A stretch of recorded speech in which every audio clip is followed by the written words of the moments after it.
Yes, I have lost my mind. That is clearly evident to anyone watching now. How are you doing? And hello, Arno. First on Twitch, but not the first on YouTube. Ah, well, huh.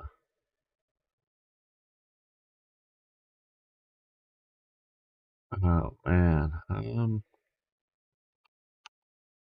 Let me just alt tab over here for just a second. I know this is a weird, rough start here, but um,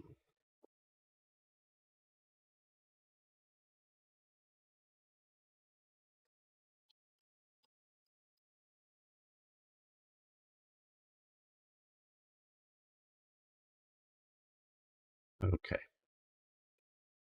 Hello, Lum. Hello, I guess it's Dimitri. I don't know what you're saying. Yes, and you're third over there. This is partially Lum's fault, not entirely. Hello, Penizak. I don't know. I'm sorry. I'm probably butchering that. Don't mean to. Okay, well, we are looking at Equestria at War. I have heard of My Little Pony. I have seen some clips way back on a TV show in America. It was called Red Eye, and periodically they showed clips from My Little Pony, and I think may have been highly edited with Hello Pickle.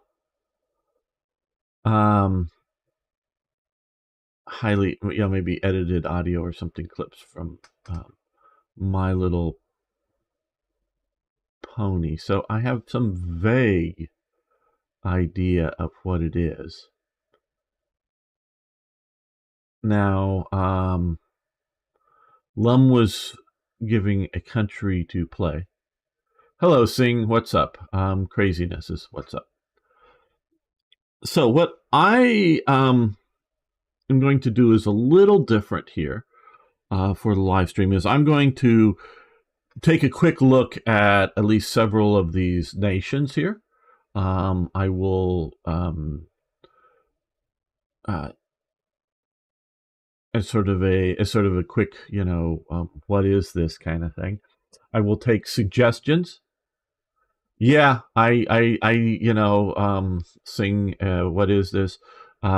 This is a mod for Hearts of Iron 4 that's based on a cartoon called My Little Ponies, and beyond that, I don't really know. So I will take suggestions as to, okay, yes, Aquila, which is, I got Hippogriphia.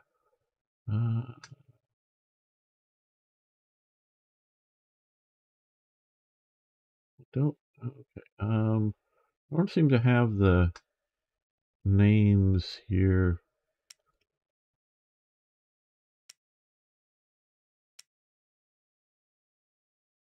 Griffin Empire, maybe that's, and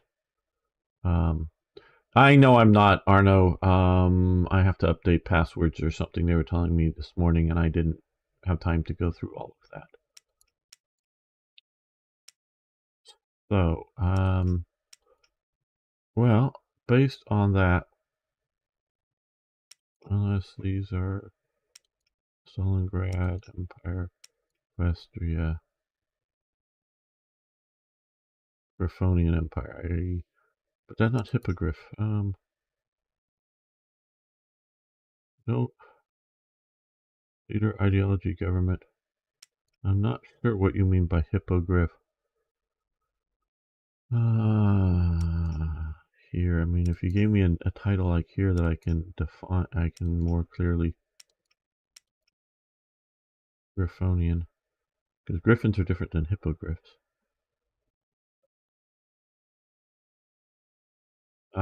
craziness. So we'll take a look here quickly.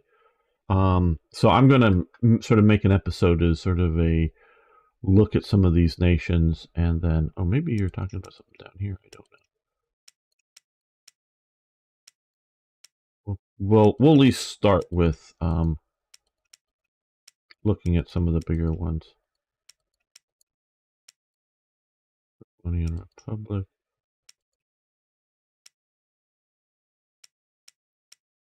Okay, no, never mind. We'll come back here.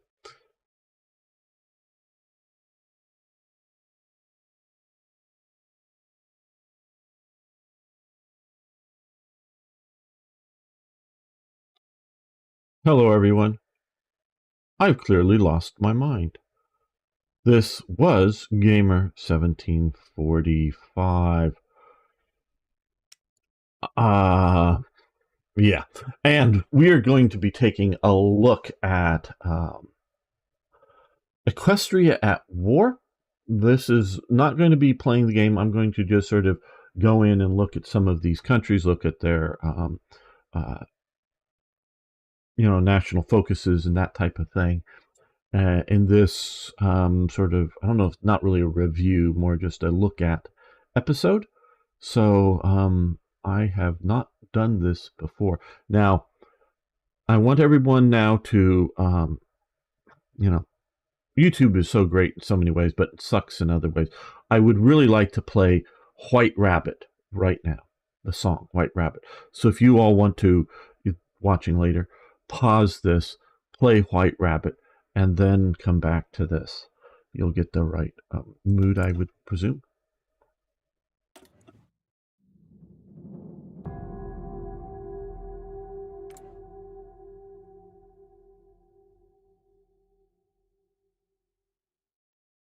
Removing hands. Okay.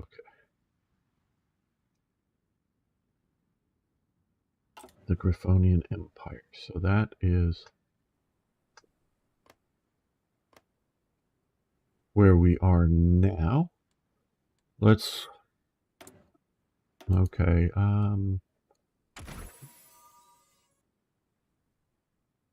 Knights Division, Griffin Knights.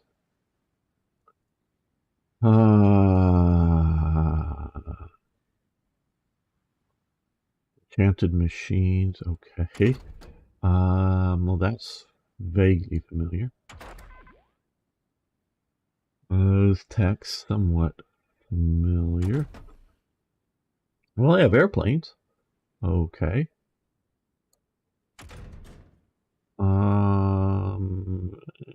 Ships, sort of damage control. Firefighting drills. Okay. Yeah. Commerce Raider, Fleet Submarine. I literally don't know what to expect when I. Okay.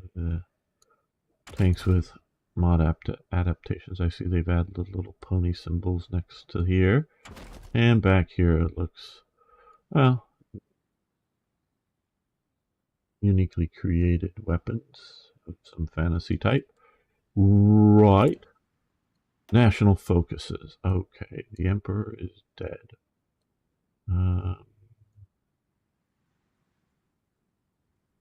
Well, for some reason,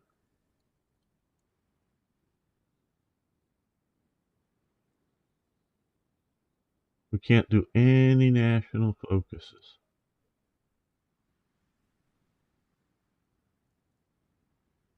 So I don't get that. Different countries have different technologies for their race depending on their country. Very good. Thank you, Pickle. Your national focus tree will unlock at the end of March when the Emperor dies. Okay. So I see the Emperor is dead here. End of March. Thank you. Yes. My Little Pony with an MG42. Okay. Improved weather conditions. Antis Supreme Aces raids. I don't know. Panhellenic and Democratic parties.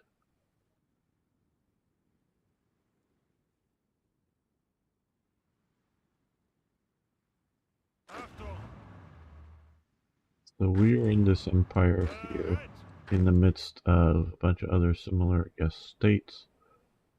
Alright. Well, like I say, we're not going to play this. We're just, well, let's take a quick look here. Okay.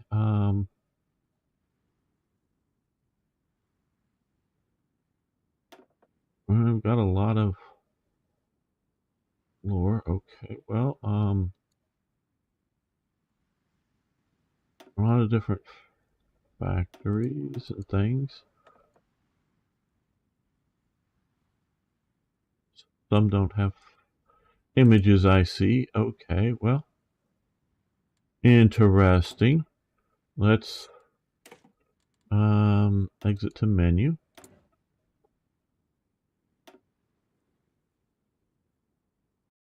Well, I guess this is nice artwork.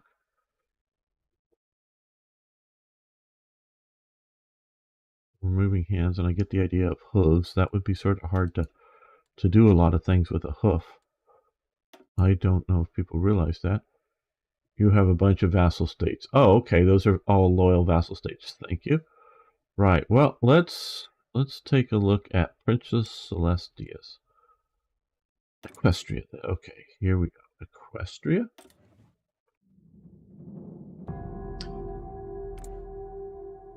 Is this meant to be played on drugs?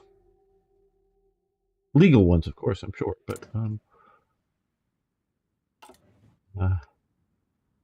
all right. Well, now we do have a Equestria games.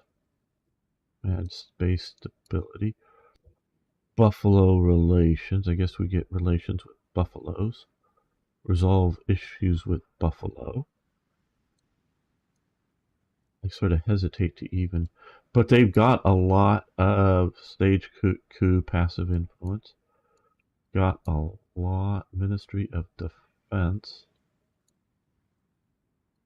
Oh, they've got better national focuses than Paradox did at first. That's for sure. Okay, but I guess this is considered a major nation. Okay, they're all these guys all have images. Let's look at their decisions. Develop Caterlot Philadelphia Railroad. Okay, I guess that's between two. Okay, Caterlot. I see that there. I don't know if I see where Philadelphia is. Okay, that's, I guess, Buffalo Chiefdom or something. United Dragon Lands. Oh, there's Philadelphia. Okay, so have a railroad there. All right, well.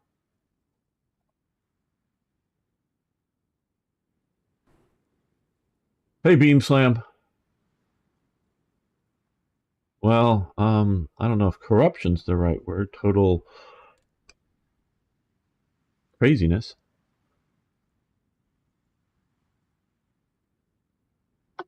All right, so let's look at text here.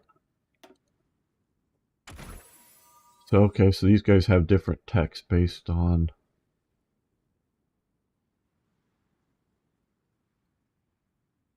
things. And I guess all the rest is sort of standard.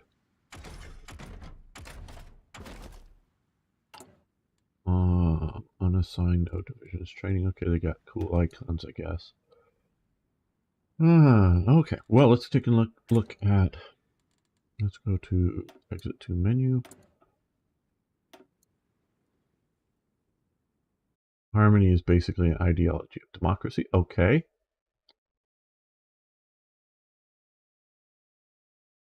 Yeah, no, it's...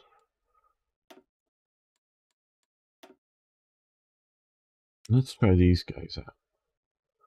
Changeling lands. I don't know who or what. I mean, I understand the idea of changelings, you know, but I don't know what it means in this polar bear communities.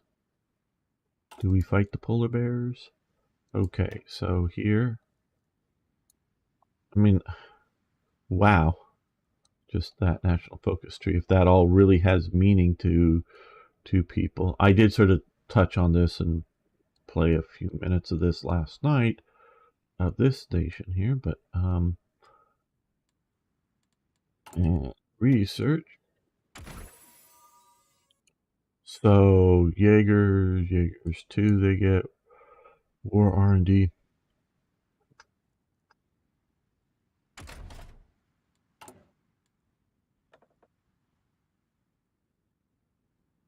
Glowy eyes guy. All right.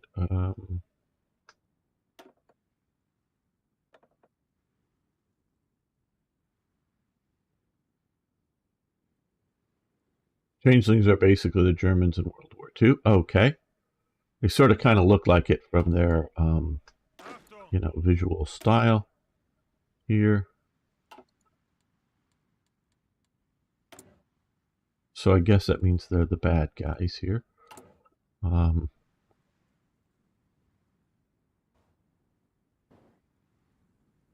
Okay, let's go take a look at another nation here. We'll actually play something here soon. I just wanted to play another unique artwork here.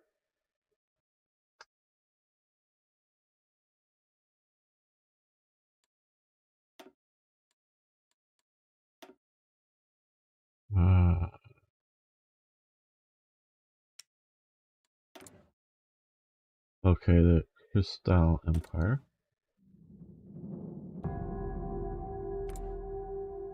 Yeah, we'll see. 88.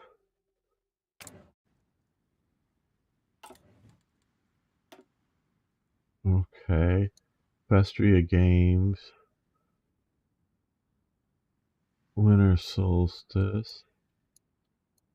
Well, they got things to click on and do here. Not as big.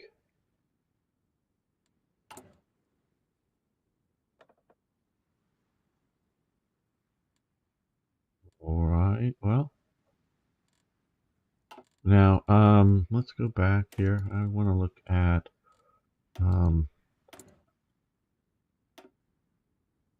another interesting map image.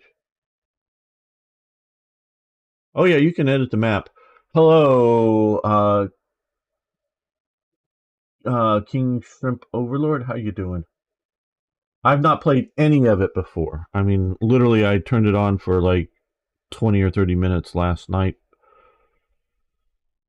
but I'm just literally taking a look. Okay, let's come and look at these people here. Oh, okay, so this is Hippogriphia. Okay, there's Hippogriphia.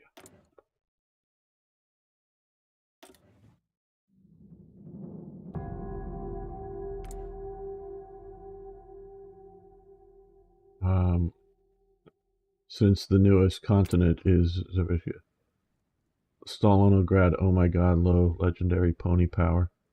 Hello, Neurotic Nexus, how you doing?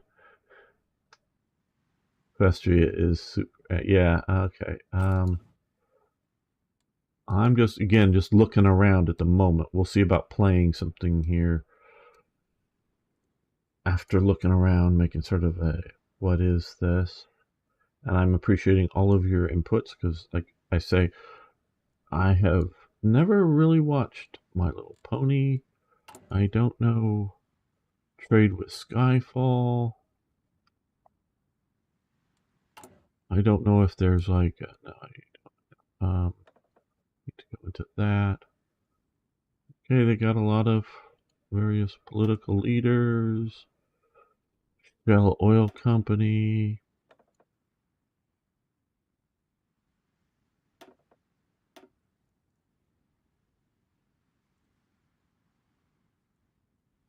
Right. Okay. Basically, they're not sure who they are. Maybe these guys. Hippogriphia. They've got a few islands, significant size as opposed to these guys way out here. Big island and a bit into the continent there. Okay, so there's the world, people. There's the world according to this. Now, I don't know if this is supposed to be polar. No, it doesn't look like it. Okay. So I guess the poles are up here. I was wondering if this is like a polar projection down or something, but all right. You could do something like that with the map, even though it does, infinitely go around this way.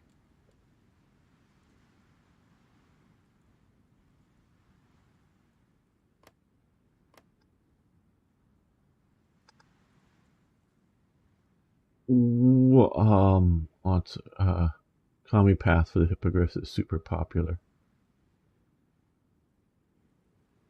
Mighty Morphin pony powers with panzers. That's pretty good, Arno. Okay, I've got either I think these guys here, Hippogriffia, or I don't know what Lum was saying that maybe I should play. And Neurotic Nexus, very welcome here, as well as everybody else that's new. Please remember to follow or subscribe if you haven't already to YouTube or Twitch, because I'm live on both right now, so you can catch whichever streaming service like. Okay, well, I guess that's it for the quick look around. We will be playing, coming up for those live, we will be playing a nation here, but I wanted to take a quick look around and sort of show off, I guess, a lot that's really been done for all of this. So thank you, everyone, and of course, remember to subscribe and hit that like button. All right, well, okay, guys. If you want an easy game, Empire on Griffonia steamrolls things. The Empire on Griffonia. Okay, so that would be, and right now I do I do sort of want something that is easy slash interesting. I don't want something that's too boring, but I don't want something that's interesting but hard, because I have no frame of reference. Okay, so yes, play alone sounds sad. So sad. Okay, so this, I guess, the Griffonian Empire is what you're saying here. All right, I guess we could do that.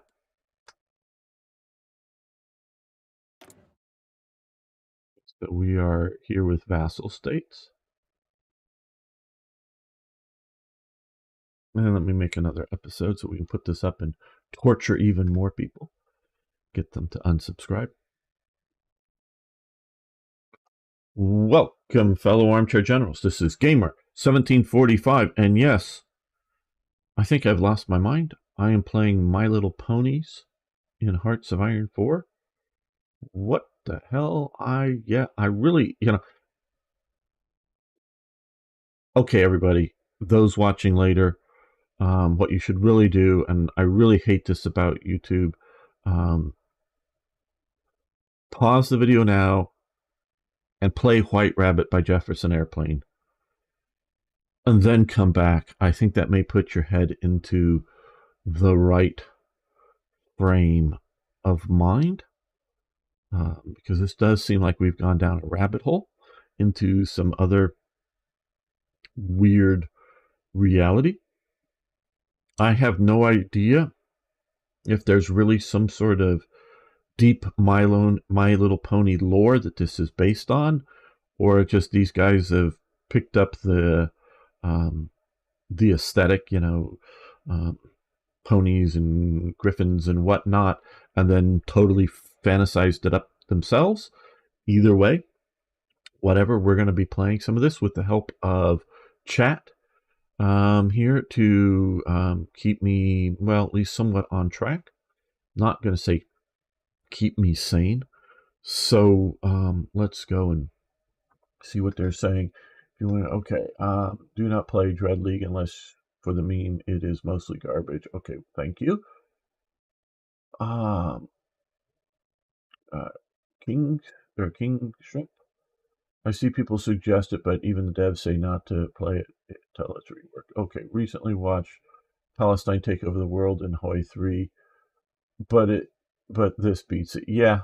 Well, only time you get things like Palestine taking over the world in Hoi 3 is very well or is early very broke versions of Hoi 3.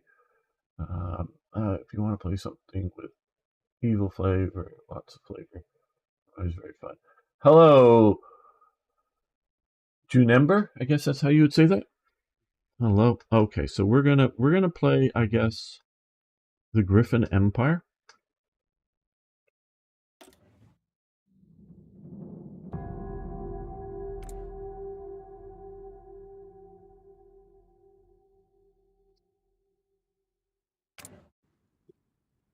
Now, I will say I come from a Dungeons and Dragons or Advanced Dungeons and Dragons, if that, including Second Edition background, not this modern Dungeons and Dragons thing. Fine, if you like it, you like it. But I come from that, and in those lores, um, griffins really like to eat horses, but hippogriffs don't because hippogriffs are part horse.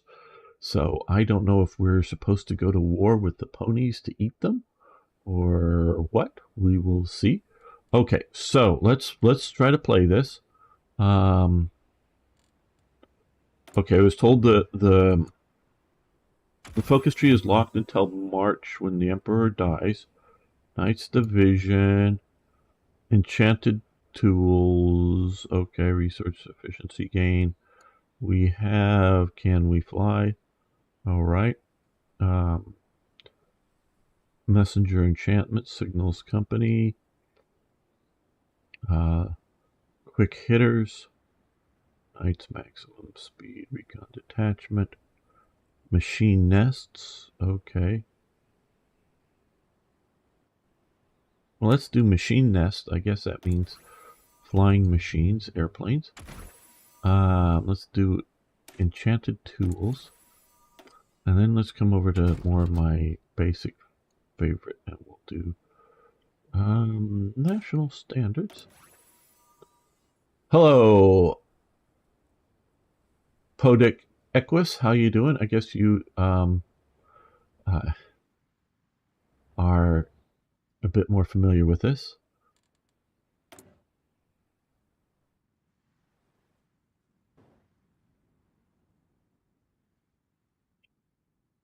Okay.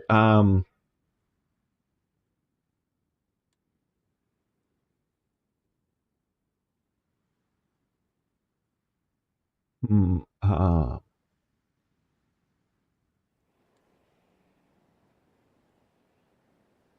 is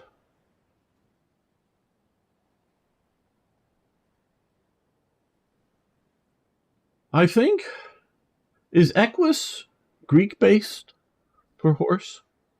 I don't know. Let's see. Now, okay, a starter nation. Yeah, if you have any questions. Oh, yeah, guys, please keep poking me along the right path. Hello, Pamanth the Baller. How you doing?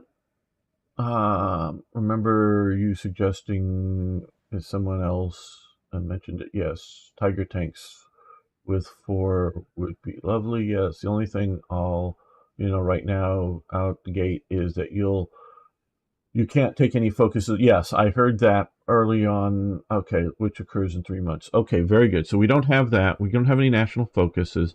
Is there a specific time clock down to some sort of world war starting, or is this a bit more dynamic? I guess I would ask that, if that is like a known thing.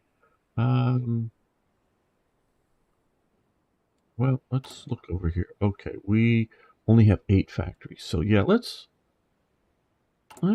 build a couple of more military factories. We don't have much space to build in. Okay, well, let's build there.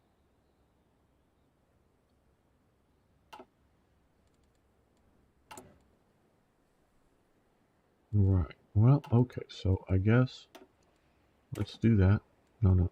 I meant to.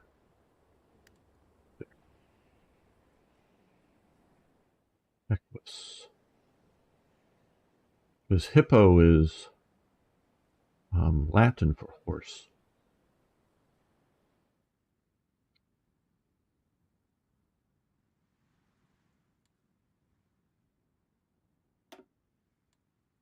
It's sort of a blend between sandbox and scripted content.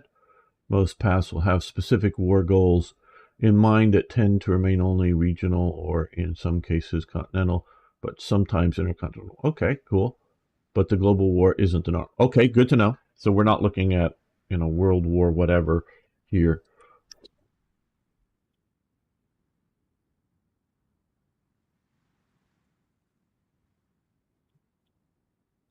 Okay, trade. Okay, we're only a little behind on aluminum. I guess we're going to keep this basic building. Okay. Pause. A train trip. Despite his deteriorating health, I should learn how to either read or speak, the Emperor has decided to embark on a trip across the Harzlands via train in order to showcase the new imperial railway system and, more importantly, convince the people that his days are not yet over. Reluctantly, after heavily protesting against the trip and arguing that he should stay in bed, the Emperor's doctors let him go. Nobles and commoners alike gather at Griffinheim's brand new railway station to witness the Emperor's departure. A shining steam locomotive that has been prepared with dozens of ornate cars attached to it, all built by the finest metal workers and carpenters money could hire. The trip was supposed to be long and last several weeks, so there was enough space and supplies for His Majesty's entire entourage.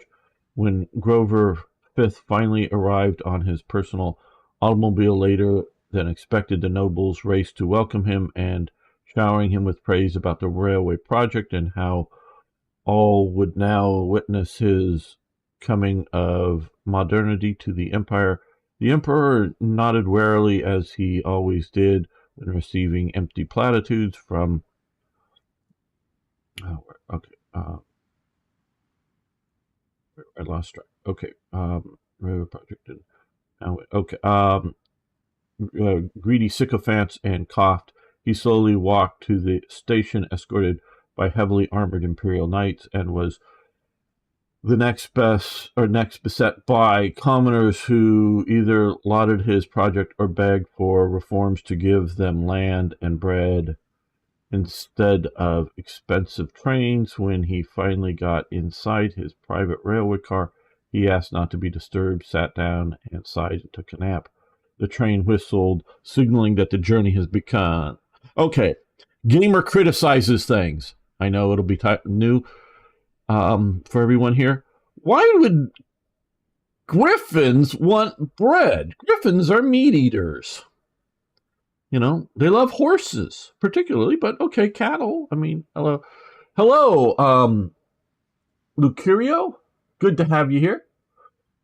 Nice to see a first-time chatter. Lots of possible paths. The has made a good choice. Yes, I'm just learning about this stuff. Yeah, I got Harzland as Heartland. That was sort of cool. Refers to the region contained all the orange. Okay, yes. Is based on published lore, or I don't know whether it's griffins are omnivorous in the lore. Okay, Podrick. I know birds, of course. Some are meat eaters and some are seed eater. Herbivores, and some are both. So yeah. But I'm just going from Dungeons. Like I say, I have a old Dungeons and Dragons background. Okay, political power and gain-based stability. That is good. Let's see. Borrow from Felonia.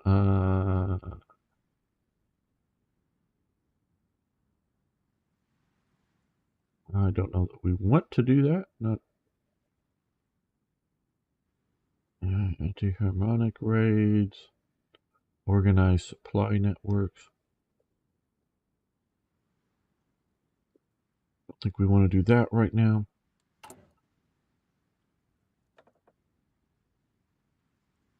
Okay.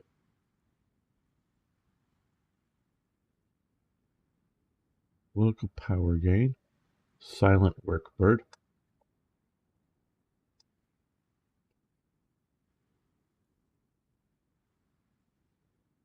Very rough, yeah. Okay, so I guess we'll continue to build up our political power for the moment.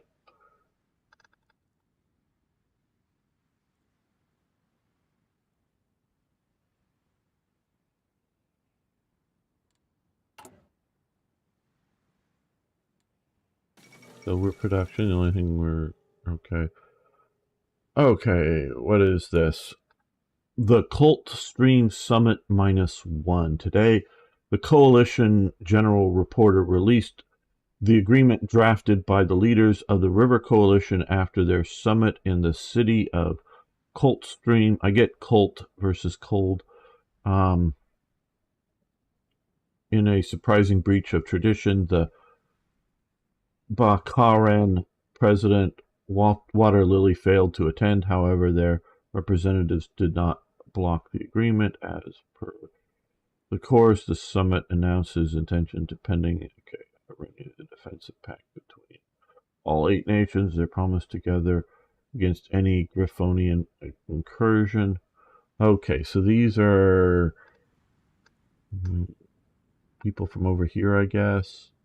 I don't know.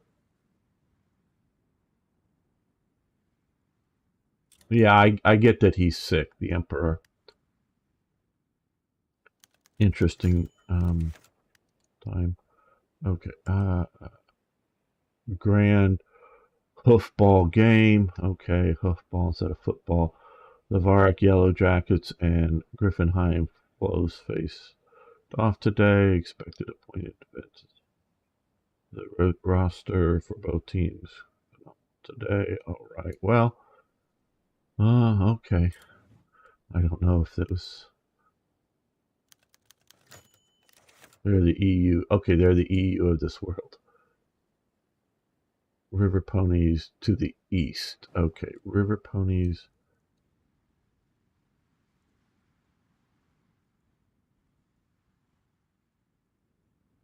I guess you mean these guys over here. I don't know. Oh, no, you mean over east. Yeah, why am I going west? Okay, these guys is what you mean, I guess. I see River Republic, Kingdom of the Wetlands. Okay. Okay, I got you. So this these guys here.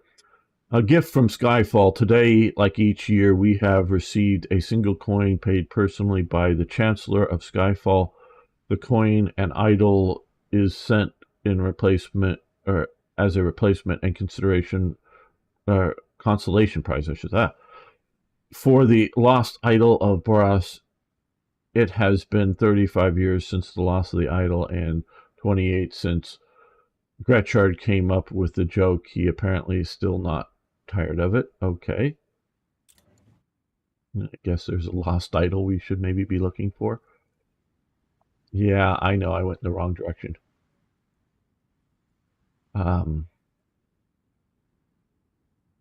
If what was that little country to your west, you can use the search. Okay, the search. Yeah, search function. I was just expecting, because I know there's ponies over here. I was just sort of focusing on that.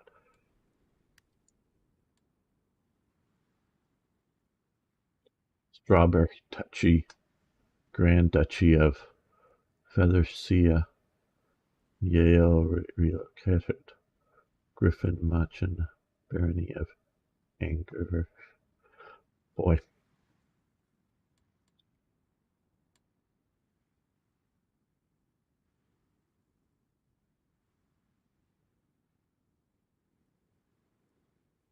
So we are hopefully either, well, filling our wants and hopefully eventually making more new.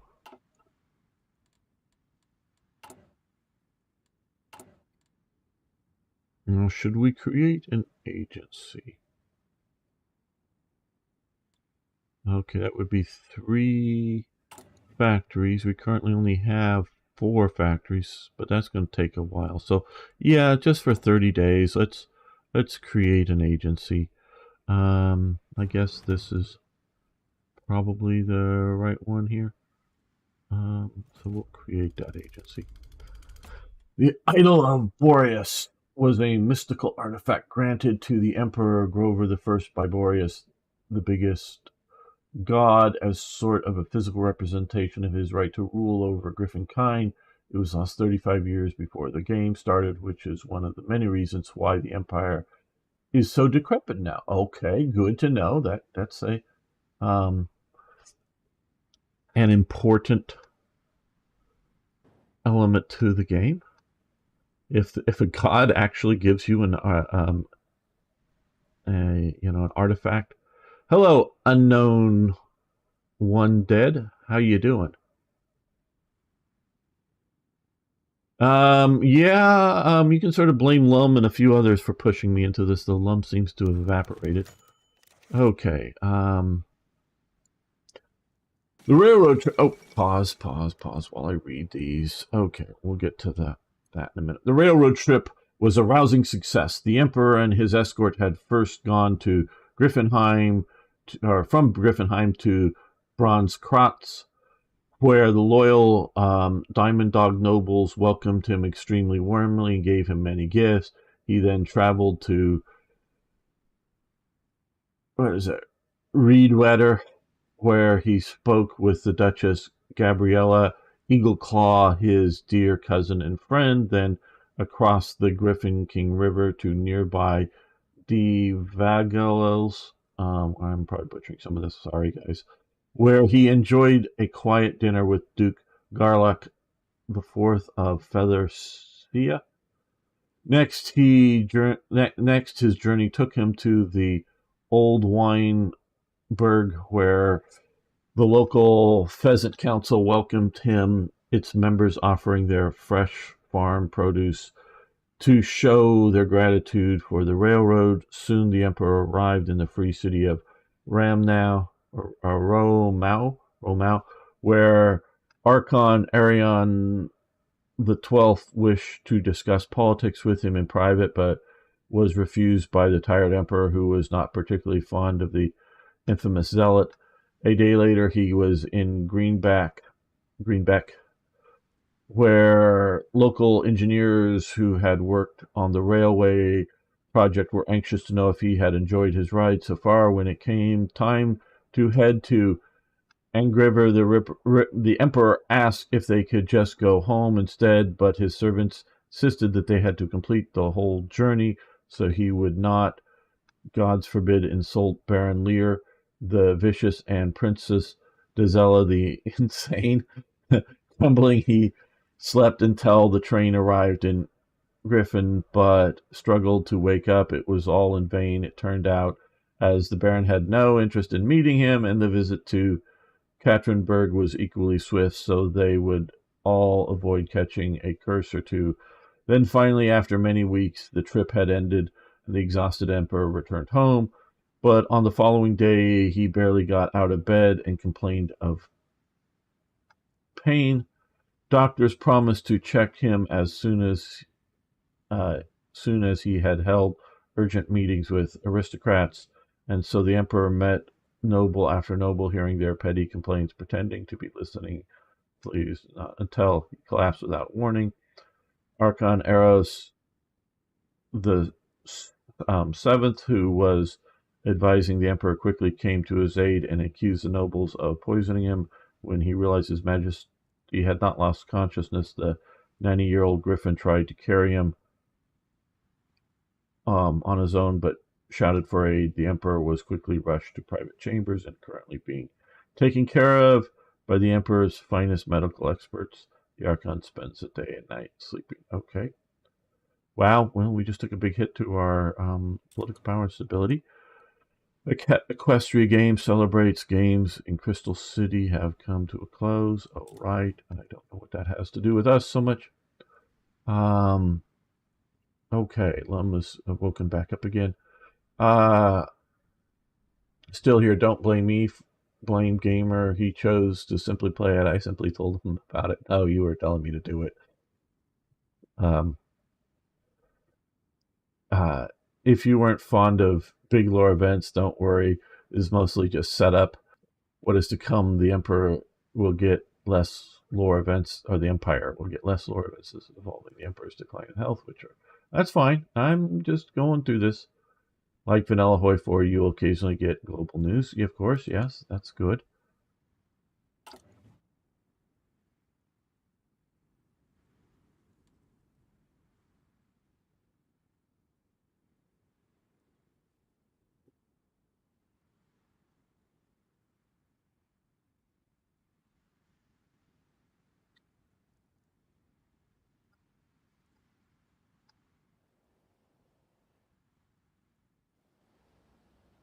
Okay, so we have trains.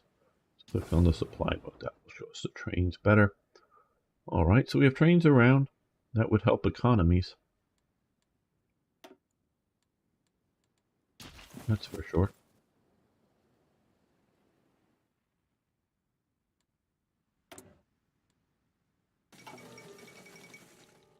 Okay.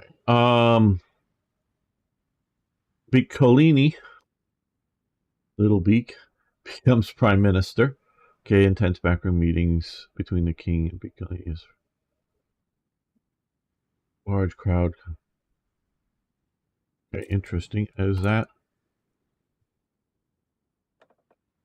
Guess not for us. That was just news of someplace else. Piccolini.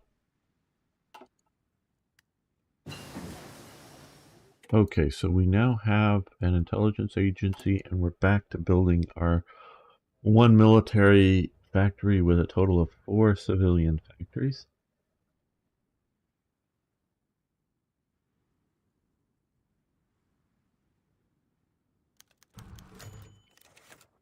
Well, yes, it does sound a lot like Mussolini. I presumed, and he also was wearing a Mussolini-style hat. Okay, letters from Skyfall. It was late at night when Grover was brought a letter. Yeah, he was tired, but he was told that it was important. It had come from Skyfall, apparently personally penned by Ghislaine Gutchard himself. The Emperor was surprised. Usually, the Chancellor would only write him in January for his annual idle coin joke. He felt the moment. He felt the letter, no coin in it, intrigued. He opened it and began to read it. The tone was apologetic, and Richard began to explain to him that what he did since the succession and why he did it. The Emperor's side, he knew all of this and was waiting for the punchline. However, none arrived. It was very obnoxious, but he could see the Chancellor's point. Then he read the final words. Richard was apologizing, and no joke followed, only hoped for a detente and his signature. Over took a long breath, looked out the window, and for a moment he didn't really know how he felt about it. He tried as incessant wars and conflicts. Okay, he was too tired to write a response this moment, so simply put down the letter at the table and went to bed. Okay, a little bit of political power back. The Emperor is dead. Okay. So we're removing, okay, has become, remove Emperor from Griffin Regency Council, becomes leader, non-aligned party, provisional government, okay. Join faction, political power, base stability, so we're going to go down to almost no stability here.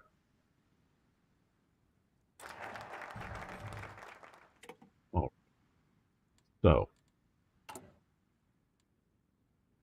now what should I do, people? We have 8 stability, 8 political power, 50% war support, though I don't know that we are at war.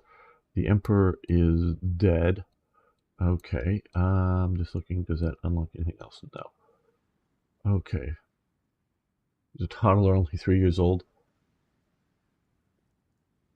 Hey gamer, you okay? Sing. What request you have? I'll take it and I'll keep it in mind. Old Guard, Council of 3.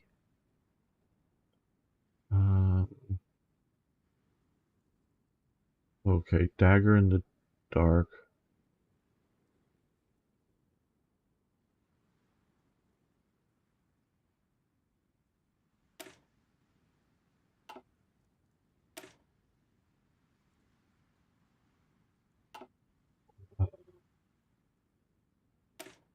On. Trying to look to see where we want to go. The Duchess. Old Guard, Pickle says.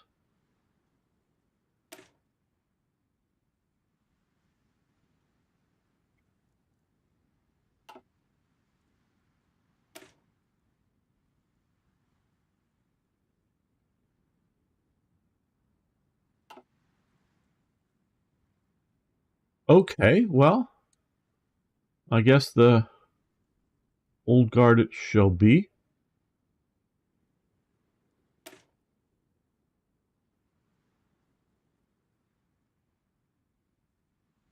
Two paths available. Oh, before I do this, you somewhat similar. You get different lore events, slightly different buffs, but both of them have the same goal to reunify the Empire and raise. Okay, well, I guess we'll go with Old Guard since they're similar here. We will do the Old Guard. The Emperor is dead, yes.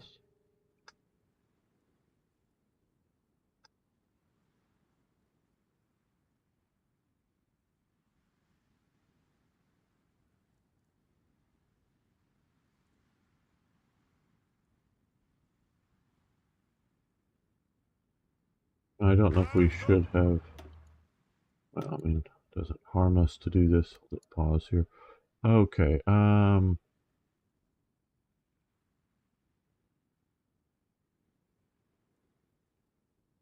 Artillery expert, fortress buster, Griffin.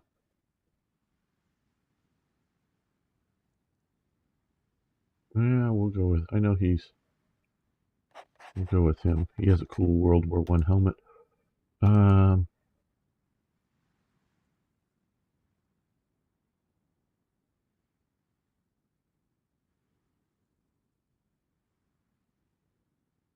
Okay, we'll go with him, I guess. The Duchess is the new Emperor's auntie. Okay. Can you do a modern day Hearts of Iron 4 or a late 2000s? Possibly sometime. Sing. We could check one of those out. I don't know because I'm not necessarily. I'm going to keep the save after this here, but I'm not going to probably play out quote unquote full game of this. This is more taking a look. So we can maybe take a look at one of the more modern Hoi 4 sometime. Griffin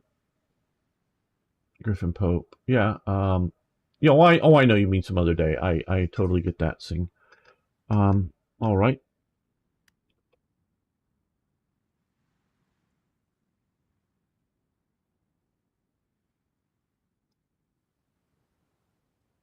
We play a full game of this. Well, I'll tell you what, Lum. If enough people watch it, I certainly will. But I'm not going to kill my channel over it either. I think most of my viewers would like and maybe even tolerate a occasional wacky game on the channel, but I think enough of them really want historical stuff. As continent way up to 10, 20, 14 years. Yeah, okay.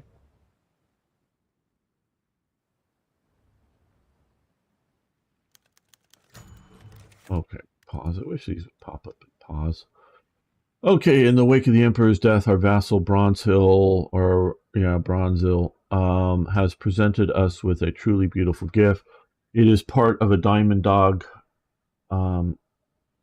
culture that in the event of a death, the dog close to the deceased We'll gather gemstones known as flower gems and sculpt them into a memorial. These dogs remember their loyalty. Okay. Many called for us to place the statue in the Imperial Mausoleum as a sign of their gratitude for this cherished. While it would no doubt be a glorious addition to the Emperor's tomb, it cannot be ignored that this statue would fetch rather high price amongst art. Okay. Well, we'll take the. Yeah, I know factories and whatever, but we'll accept their gift.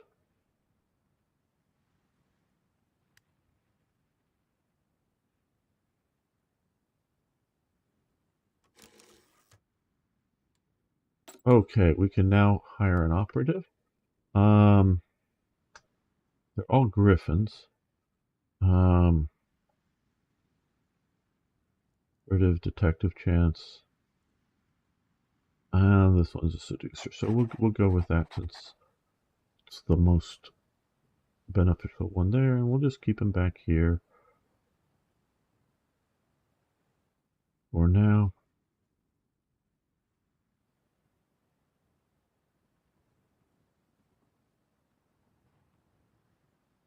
Yeah, I hear you, Arno. We could maybe see about that sometime. All species are worse at spying except for changelings. Okay, good to know. Changelings would seem to be a ideal for spies.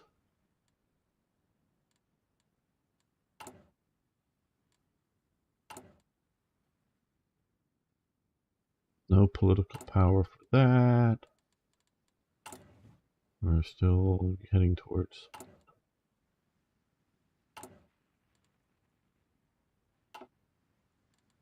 And we are building up a few more things. Good.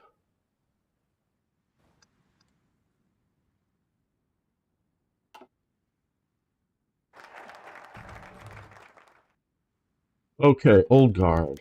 Again, pause. The Duchess takes the stand. Poor Grover, he's too young, too frail for this cruel world, but with change comes an opportunity. These were the Duchess Gabriella's thoughts as she walked down the venerable halls of the Imperial Palace, much as she personally considered late Emperor her friend. She knew that he was no proper ruler, convening nobles have abused. Okay, so I'm not going to read all of this, but okay, so I do want to get the sense of what is going on. Okay, we could do this, which grants Decline Schaubrung, organization. Is this okay? I guess it's required for some of the other.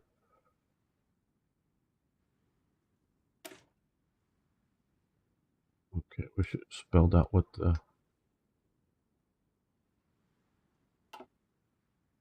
Okay, voice of calm reason.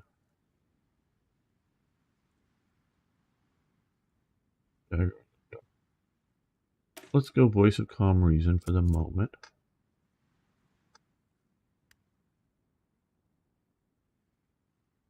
Well, right now, let's see, we are producing this basic light chassis. It has main armament here of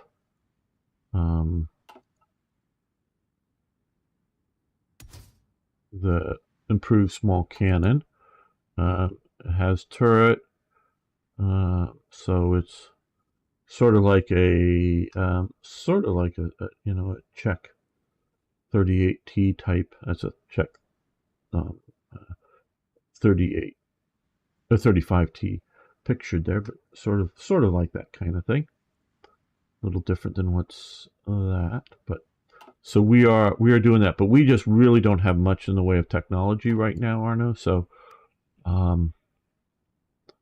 and we have not a much in production capabilities either.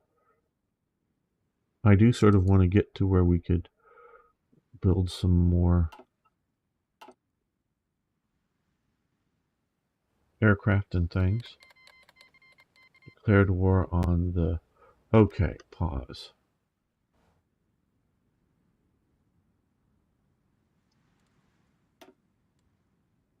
Okay. QA Y. There we go. Okay, so this is way down here. Declared war on these guys down here. Okay, so there's maybe previous wars are going on. Okay, those are still way away from us, so I guess we don't have anything. Yeah, we'll see about that, Arno. We'll see. No promises, but not a bad idea to do some of that stuff. We can see here some of these models of Griffins with their pickle hoops.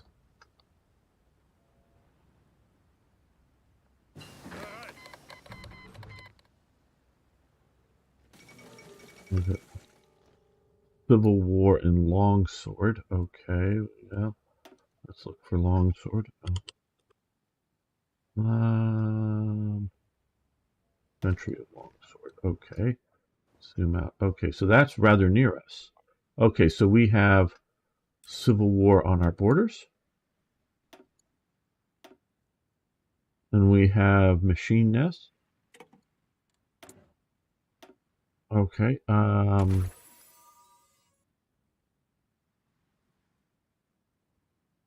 Here, which allows us to build air bases and whatnot.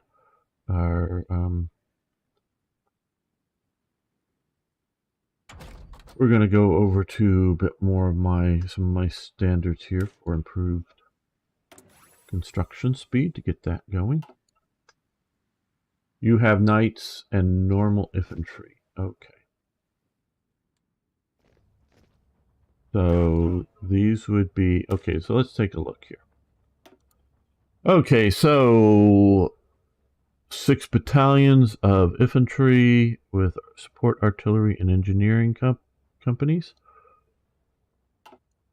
Now, knights, what are they? Okay, I guess just sort of, I don't know, light infantry. I'm looking at their weapons. Just rifles. Over here, a little bit of support equipment. And here we have some armor. So Lich Panzer 1s, Coronas, and trucks for mobile. Okay, don't quite know all of that. Griffin Empire goal is unify every single Griffin nation on the continent you're on. Okay, good to know that that's the goal.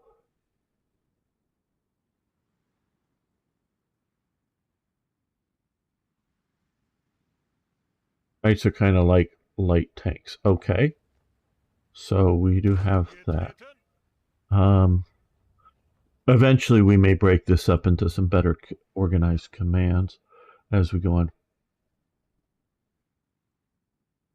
Yeah, I understood that there are some race techs here. And so we are okay, night divisions, noble recruits, highest standards. Economy, so we're looking there. We got can we fly? So we'll see what we can do with that.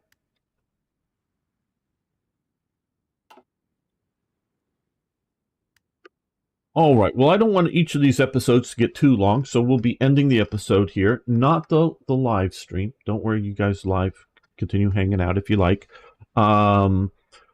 Well, we're going to be making a few more episodes today, so if you're interested in watching more of this, please hit the like button and subscribe, and also post a comment that lets me know. And if we get enough viewers, well, hey, we'll continue this. This is obviously not the normal thing, but not a bad thing.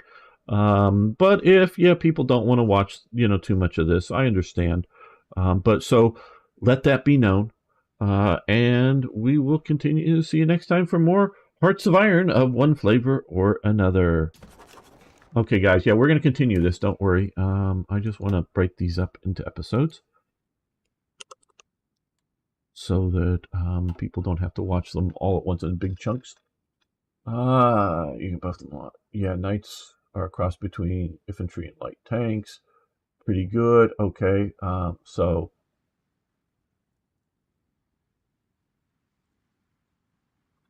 Right. All right. Let's continue this. Welcome back to Crazy Horseness, Crazy Equines, Crazy Hippos. But we're playing the Griffins, so hey, we eat those things. So yes, we are playing Equus at War, and we are playing the Griffin Empire here. And hopefully this will be very good. If you like this, obviously if you don't like this this is very different than my normal stuff. If you don't like this, obviously you won't watch. But if you do like this, make sure you give this a thumbs up and post a comment and watch, and we will continue this. No, the channel isn't changing. It just once in a while I do different things. But we'll do a lot, don't worry, a lot of historical content will still be coming up. I'm never going away from that, but we do other things as well.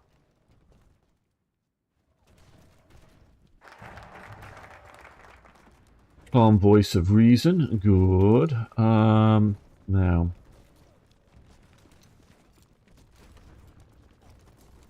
bankers and industrialists, support from Nider Adele. I wish.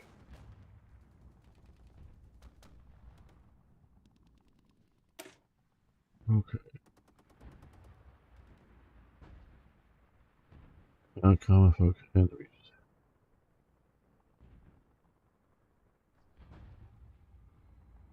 Words of choice or death greater. The army, many officers have become disloyal and treacherous, and something that we cannot accept and tolerate if the Empire is to survive.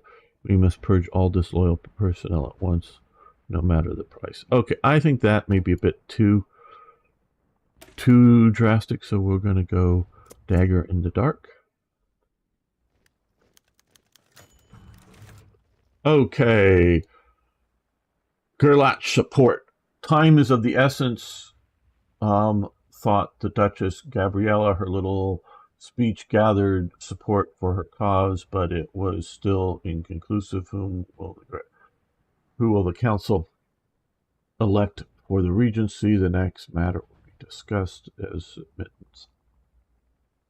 Granted, Feather arrived, coming unnoticed by most, as he was fond of traveling. He was to deliver a speech to the council tomorrow, and while he is a pure-blooded noble, Gabriella suspected that Archon's lackeys could persuade him to support their inferiors.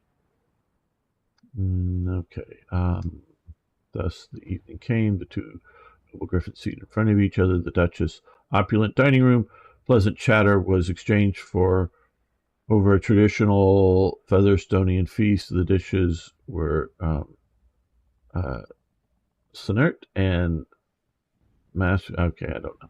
Thankfully, he refrained from devouring the fish in the primitive way.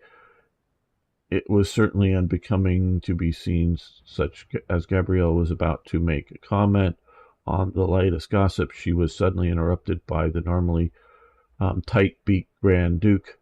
Lady Eagleclaw, I do not wish to disrespect your hospitality, but I am keenly aware of your invitation's purpose. This came as no surprise to her, as she made a strong effort to flatter his sensibilities. In fact, he gave her an opening to cut straight to the matter at Claw. Forgive me, Grand Duke, but I believe it is within our mutual interest to stand together against the Archons and their wicked schemes. They can't be trusted to rule our legacy. As Gerlach silently considered his options, she pressed further. Think, what will Grover want? This got his attention as his eyes gleamed at the memory of the late Emperor.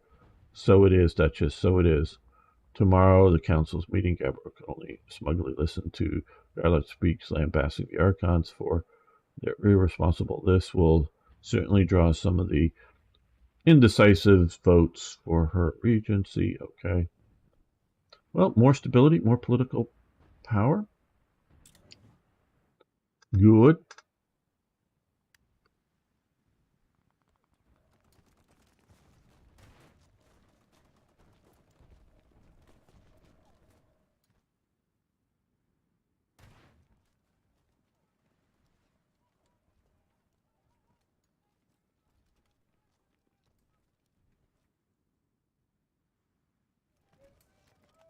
This makes me want, because of the trains and whatnot, makes me want to have a more more economical, developmental type situation here with this game.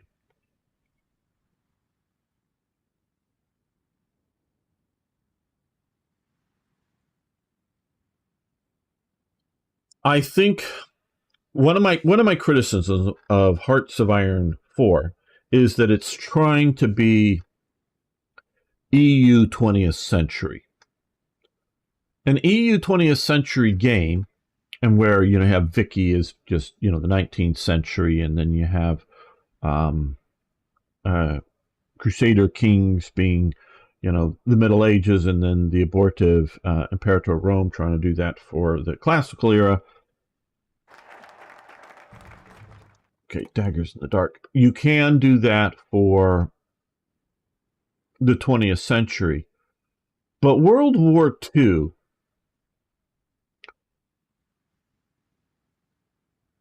is such a focused thing.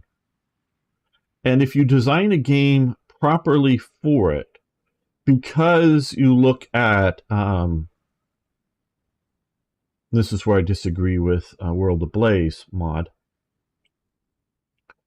is you can do things like have command economies, Keynesian economics, that the major negatives of those won't be felt until,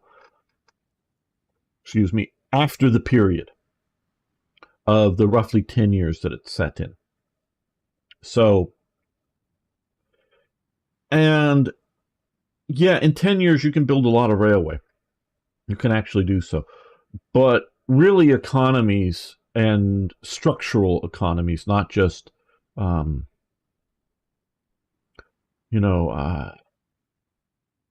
pop-up economies. I mean, the idea of railways, highways, large engineering projects, that takes a lot out of, takes a lot of time. And America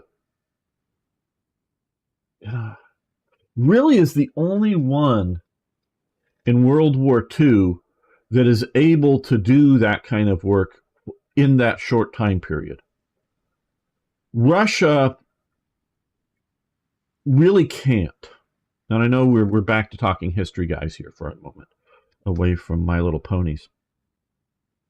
Russia, prior to the starting of World War II, is building up its industry, most assuredly. And then at the start of the invasion, Russia moves its industry.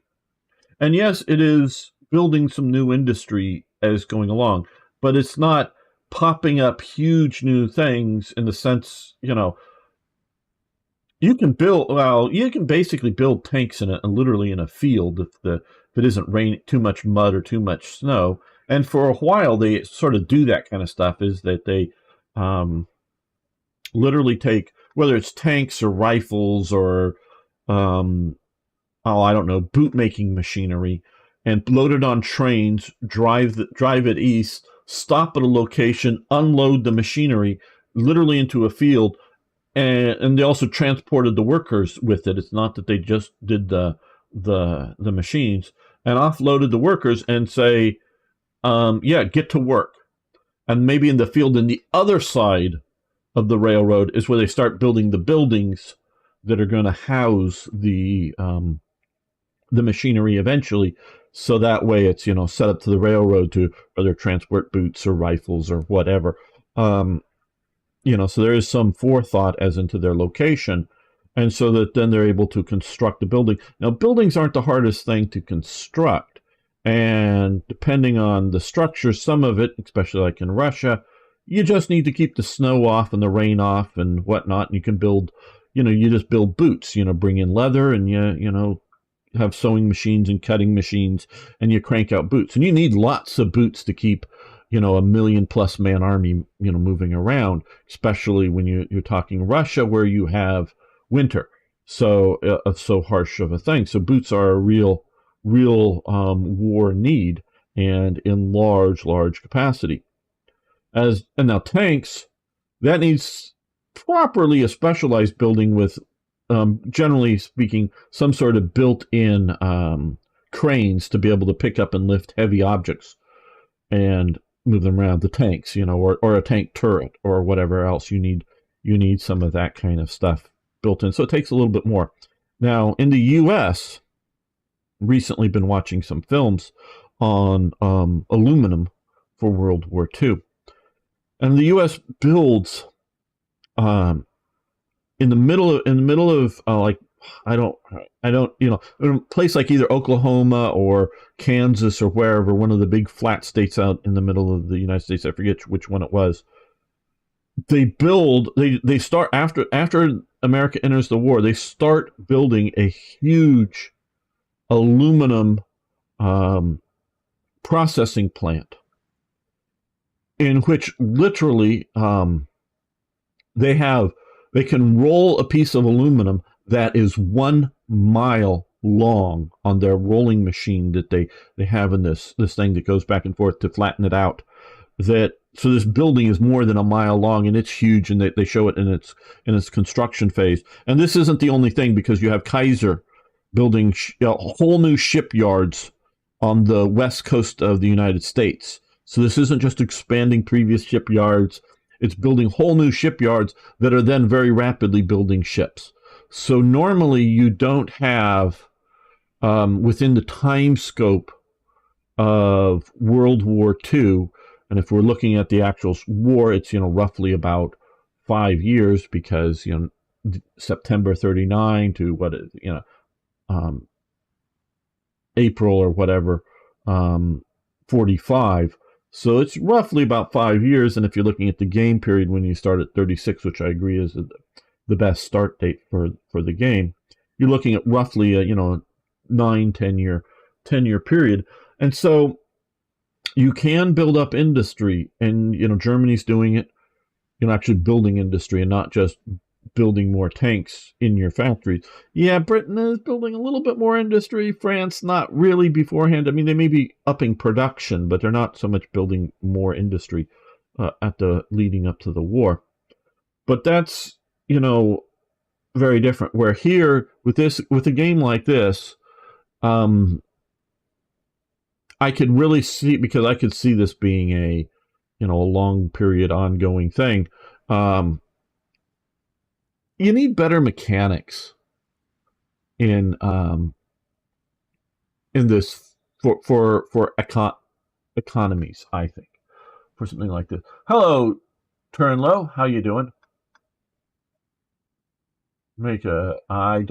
We don't even hardly have a coast, and this is a puppet state that we may eventually get control of, the Grand Duchy of Featheresia.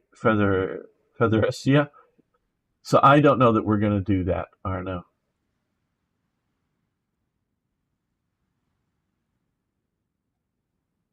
So yeah, we're not looking at probably doing that. Okay, so now we're going to get support from this guy here.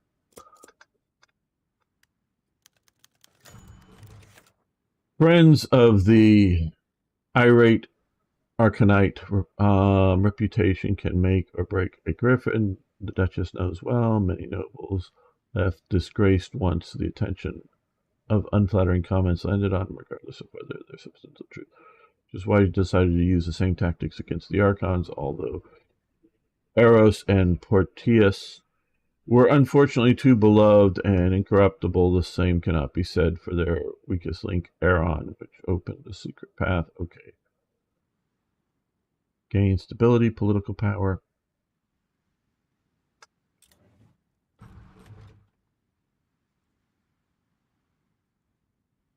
Oh boy. Yeah, Sing. Yeah, that's... Sorry to hear that you lost some soldiers. I know there's a lot of ongoing tensions with Pakistan and other places regarding India.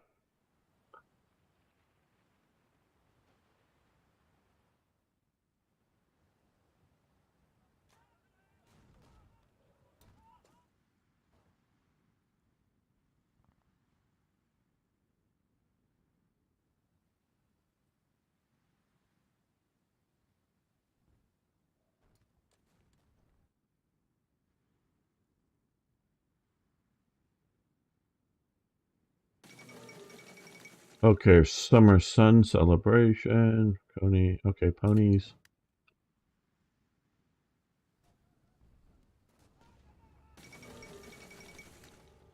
Crystal Fair.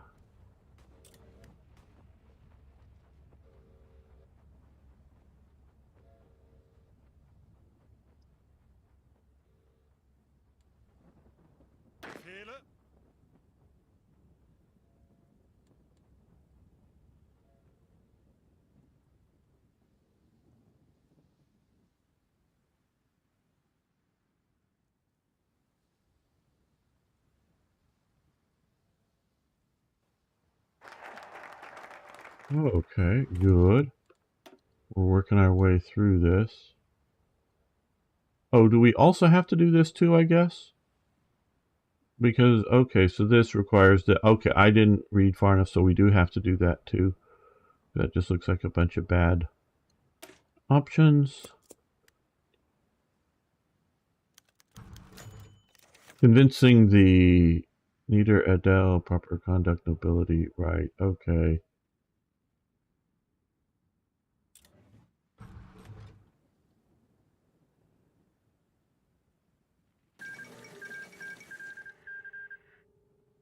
Okay, annexed, capitulated. So Rosewood Order. Now, do we take this time to silent work bird? That'll get us more political. Friendly preacher, less political power. We could use more. Okay. Slots. Okay, this would intelligent network gain factor.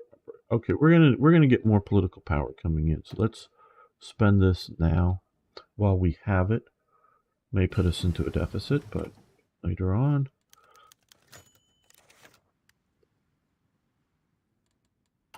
Let's look here. Okay, so we're going to go with concentrated.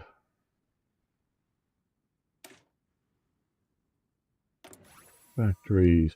Okay, of things that never happened. An interesting book was published today of things that never happened by Bara Solstice.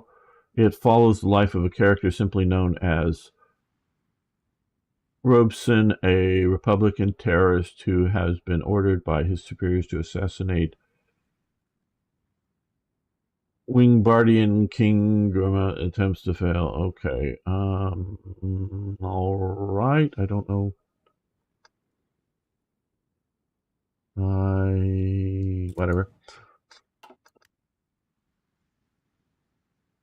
Well, I don't know if revenge is the right answer. But okay, the Arab Republic, somewhere down here, I'm guessing. Arabian Republic, I don't know. Okay, well, whatever. Saddle Arabia. I got the saddle thing.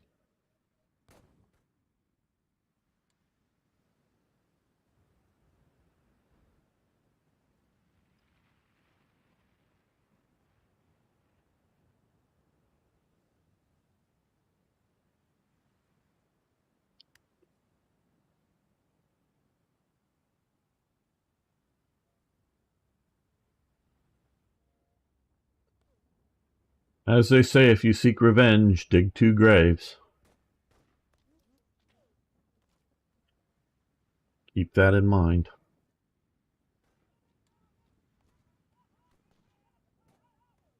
Low pony power. I don't. Does that mean political power? Probably. Or is there something? Enchanted tools. All right. So we've got enchanted tools.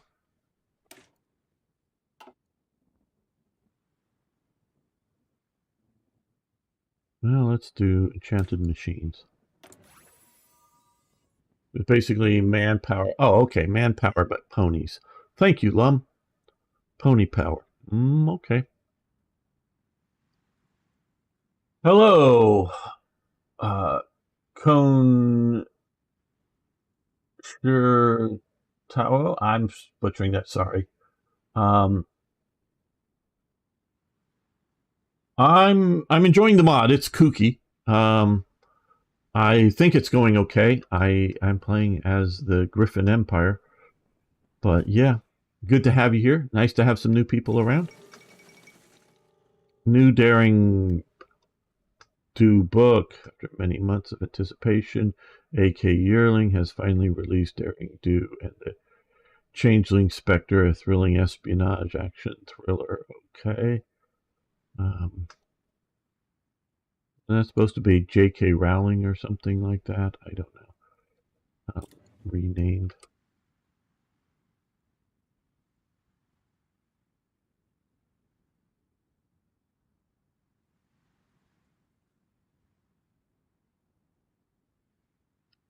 Just mostly experiencing at this point as opposed to trying to play it to win or anything.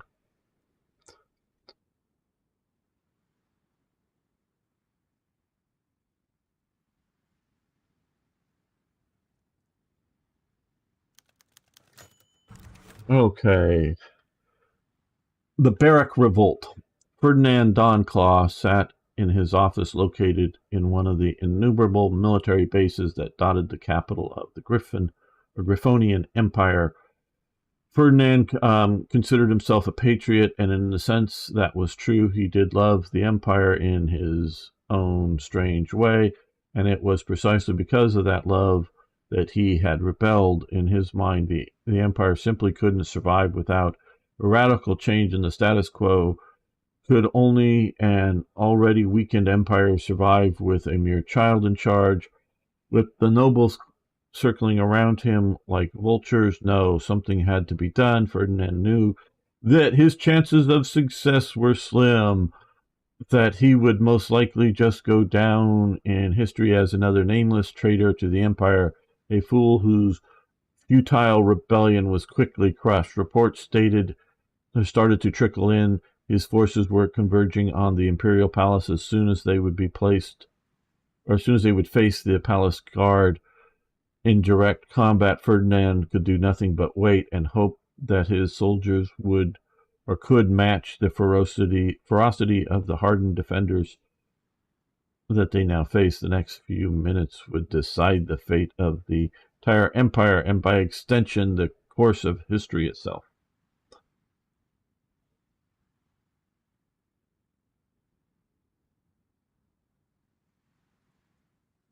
I study history, people, here, and I know most of you know that. One of the best. Thank you. Yeah, I don't know how to pronounce your name. I'm just going to call it Cone. Sorry. Um, Cone. Yeah, thanks.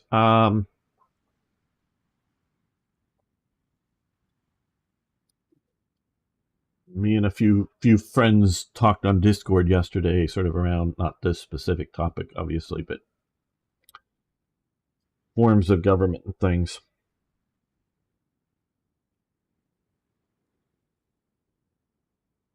And I know people nowadays, I know there's a lot of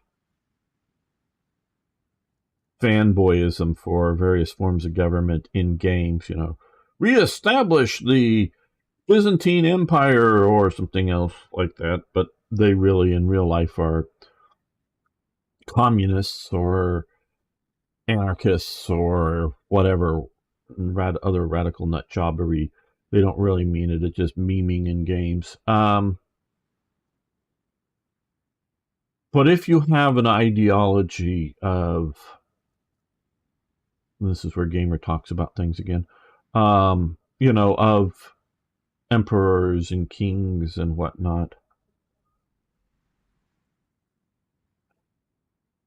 to lead a revolt like this, whether you want to call this a palace revolt or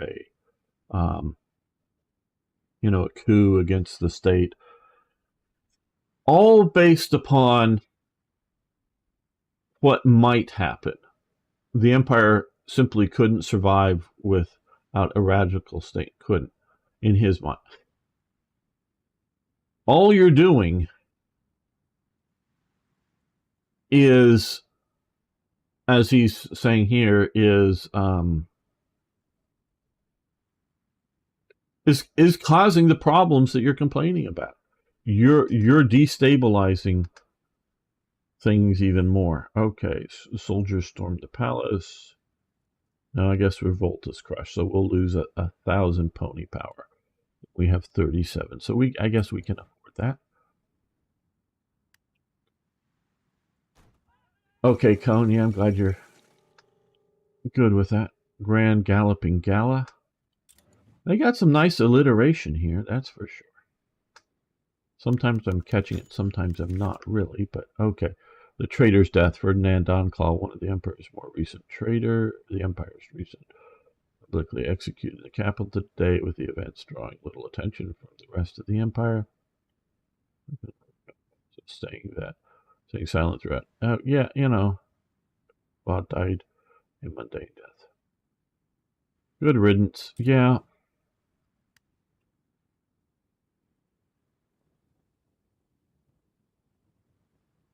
Because the whole concept of this, and again, like I say, I've studied a lot of history. And so I'm extrapolating from that. I have no idea. I could, you know, some of you guys have played this before. But the idea that you have a child on the throne definitely is a weakness to inherited forms of government. Now, that is why you have regencies.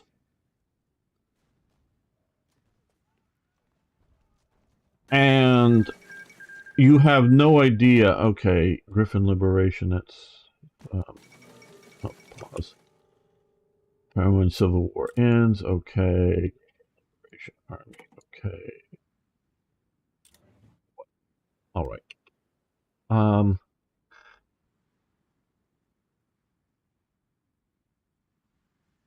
You're you know, like I say, it's a weakness of government, but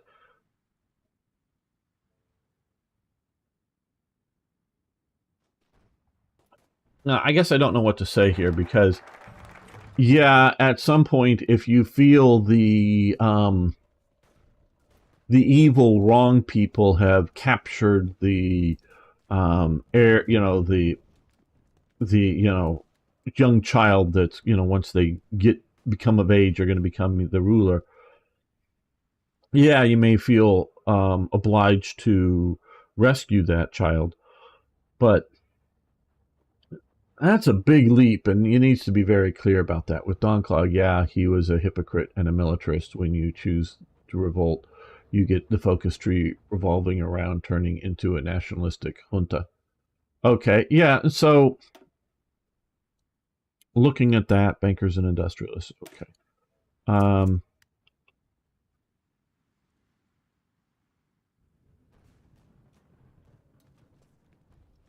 And so unless you're a revolutionary, and always be very concerned, because whenever you decide to have a revolution, you don't know what that revolution is going to bring about. Revolution might, is I'm like at the moment I'm thinking about the Russian Revolution, of what 1917, 1918, as it then morphs into a civil war. You have the sort of the Mensheviks and all these people that are, the Tsar is leading us into into this war that's killing huge numbers of Russians, and it's destroying our nation, and we need to get out of it. And however much you might be a Democrat, wanting a pluralistic democracy, or you just want to get rid of, a tyrant, and the Tsar, or whatever it is, you may end up with the Bolsheviks taking over and creating, in my opinion, however bad Russia was, let's say, in 1913, the year before the starting of the World War One. However much, there was still serfdom, however much there was, nobles are better because of their birth and they have special privileges in life and whatever. However bad the peasantry, and at times, I don't know that it's anybody's fault. Just, weather goes bad and there's famine. And but the people over on the other side of the empire should, do everything they can for, well, no, society hadn't, even in 1913, hadn't developed. They were still, railroads were still, 70, 80 years old by that point. But there was still lots of places that it was hard to move huge amounts of food effectively and whatnot. So, so however bad the Russian Empire was, the Bolsheviks were 10 times worse in the amounts of deaths, and not just deaths of combatants that were, violently opposing the revolution, fighting in the wars or whatever like that, or spies and traitors, actual spies and traitors, actual saboteurs caught, not just pointing at somebody because production was too low and blaming them, but actual, enemies of the state actually doing stuff. They're killing off of so much of the population is so much worse than even the height of the, Russia's war with Germany that was killing off people, putting too much energy into fighting that war and not, feeding people in the homeland. It gets so much worse. And I know, I'm sorry, I just have to, jump into some of these things. I know this is just a silly mod and that's cool and all. But if you are a revolutionary in this day, in any day and age, and you can be one now and feel wherever you are, and you may be, and I mean a revolutionary is, somebody that wants to overthrow the current system. And so maybe if, we're talking about the CCP in China, I'm like, yay, if you could actually overthrow the CCP in China, yay. But you might get something 10 times worse than the current. It's hard to get worse than the worst possible one that we've so far had in humanity, which was the CCP under Mao and the Cultural Revolution and whatnot. In those days, that's killing the most of your own citizens, award, achievement, Guinness Book of World Records ever in the history of mankind goes to them in sheer numbers, and Pol Pot in sheer percentages of his national population of approximately a third of his population down in Cambodia. Those are the sort of Guinness Book of World Record holders, I would say, for the amount of evil and destruction you can do. So yeah, but the current CCP isn't doing that. I'm not saying if they felt they needed to, wouldn't go back to that Cultural Revolution and kill just as many or more people. There's more people now in China than there was back whenever. But you know, so when you stage a revolution, and you might get bad things just because it's unsuccessful, like this guy gets the chop, because and 1,000 or so of his people get taken out, but and then you might have other nasty reactions because you staged that and failed.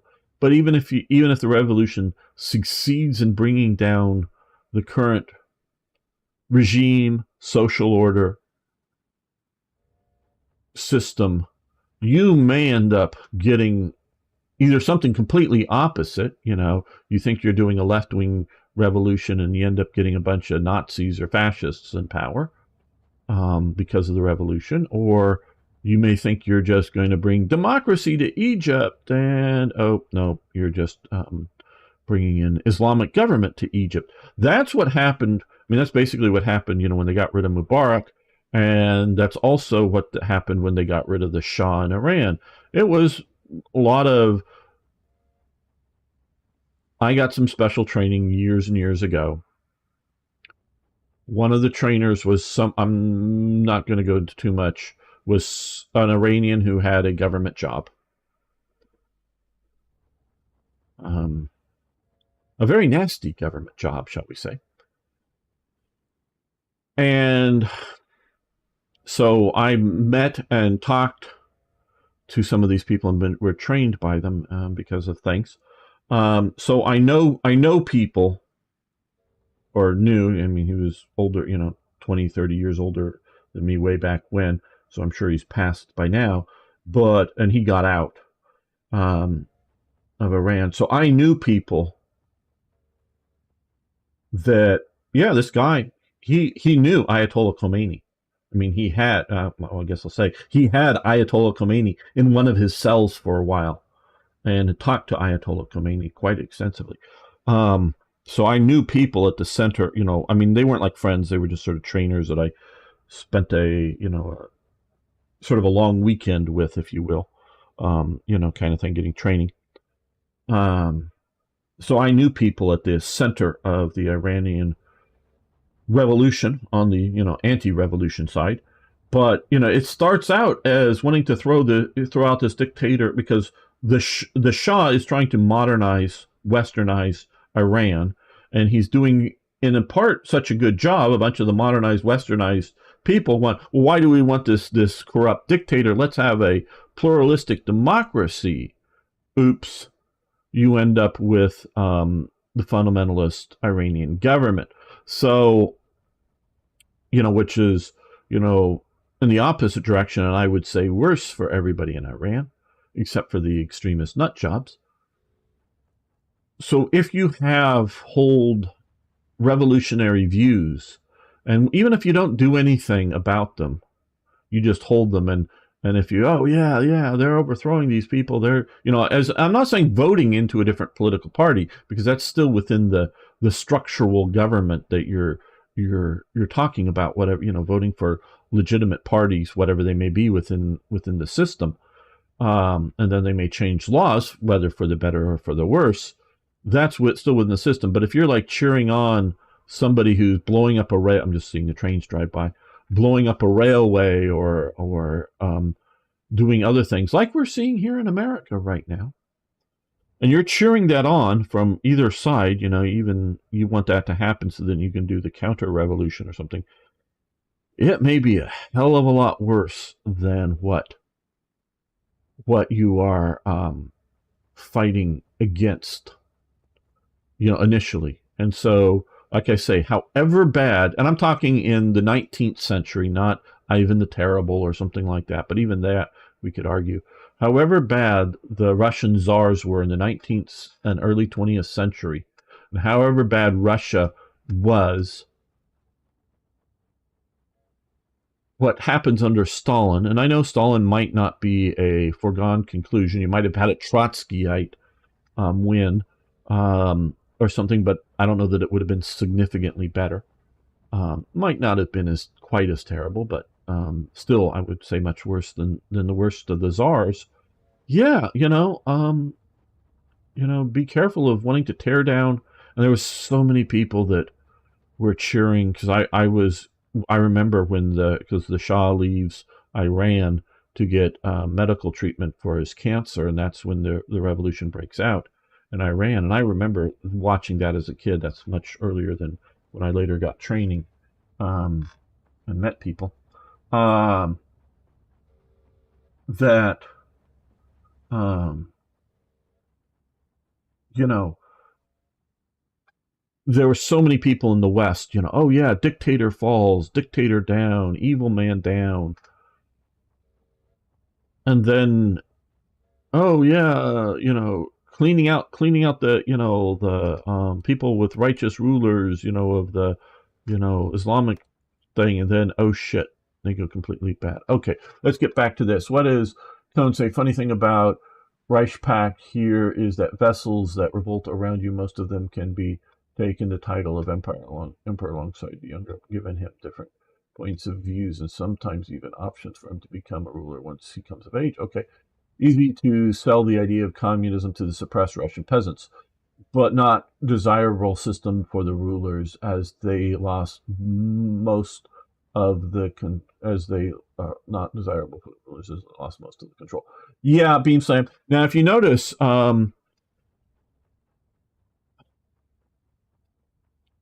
Marx believes that, and of course there is communism or communalism in those. I'm saying those are two different things, communism and communalism, but it's very similar things. Um, Before Marx, and we can even find either ancient, the classical world or medieval world and whatnot, similar sorts of things popping up like that at times. So yeah, Marx doesn't come up with it entirely on his own. But if we look at Marxist communism, even he thinks it needs to come through sort of a post-industrialized stage, where in fact, basically all the communist revolutions that have really been successful, that really taken deep hold, have all happened in pre-industrialized or early industrializing countries like Russia, Imperial Russia, China, Latin America, Africa, is selling it to peasants who are doing non-industrialized, meaning non-mechanical farming. Peasants that are using muscle power, whether human or animal power. That is almost all of the cases where communism wins is in an agrarian society that is particularly known that the overwhelming majority of the people are uneducated. They may or may not be able to read and write in a basic, without a symbology, realizing what a stop sign says and what a, read the idea of drugstore and bar or whatever in their local language, not, as opposed to just symbols that they can actually read a little bit, but in the idea that they don't read the newspaper every day. They're not well read. They don't understand things outside of it. Now, obviously, in some of the cases we're talking about, no, they had no, literacy at all. But even where there was a base level of literacy in regions, they were mostly with people that hadn't heard other things preached. And so it was preaching a new utopia. So they had no real understanding of that it wasn't going to work. Those are the only times that communism actually sort of seems to work. Question. Hello, Wet Eye Ocean Machine. How you doing? Trivia Mark's name in this mod is Carmel Marks. Ah, okay. Cool. Okay. I gotcha. Caramel Marks. I get that. Very interesting. So yeah, let's continue with the game. But I just feel I got to talk on some of these topics here. And hey, you know what? Science fiction and fantasy have been and still is, though normally nowadays away from the big media studios, a wonderful place to examine the human condition like this in abstract way, in ways that are abstracted from your current, I don't want to say prejudices, your current interests, meaning you're setting up models of things that are set in other worlds, other realities. So it's not like you're not identifying by your side because, oh, hey, you're a Christian, so you're against atheists. No, you just two people with two different religious beliefs, and you personally hold no stake in the which side wins by what you believe. You're just seeing how it's playing out.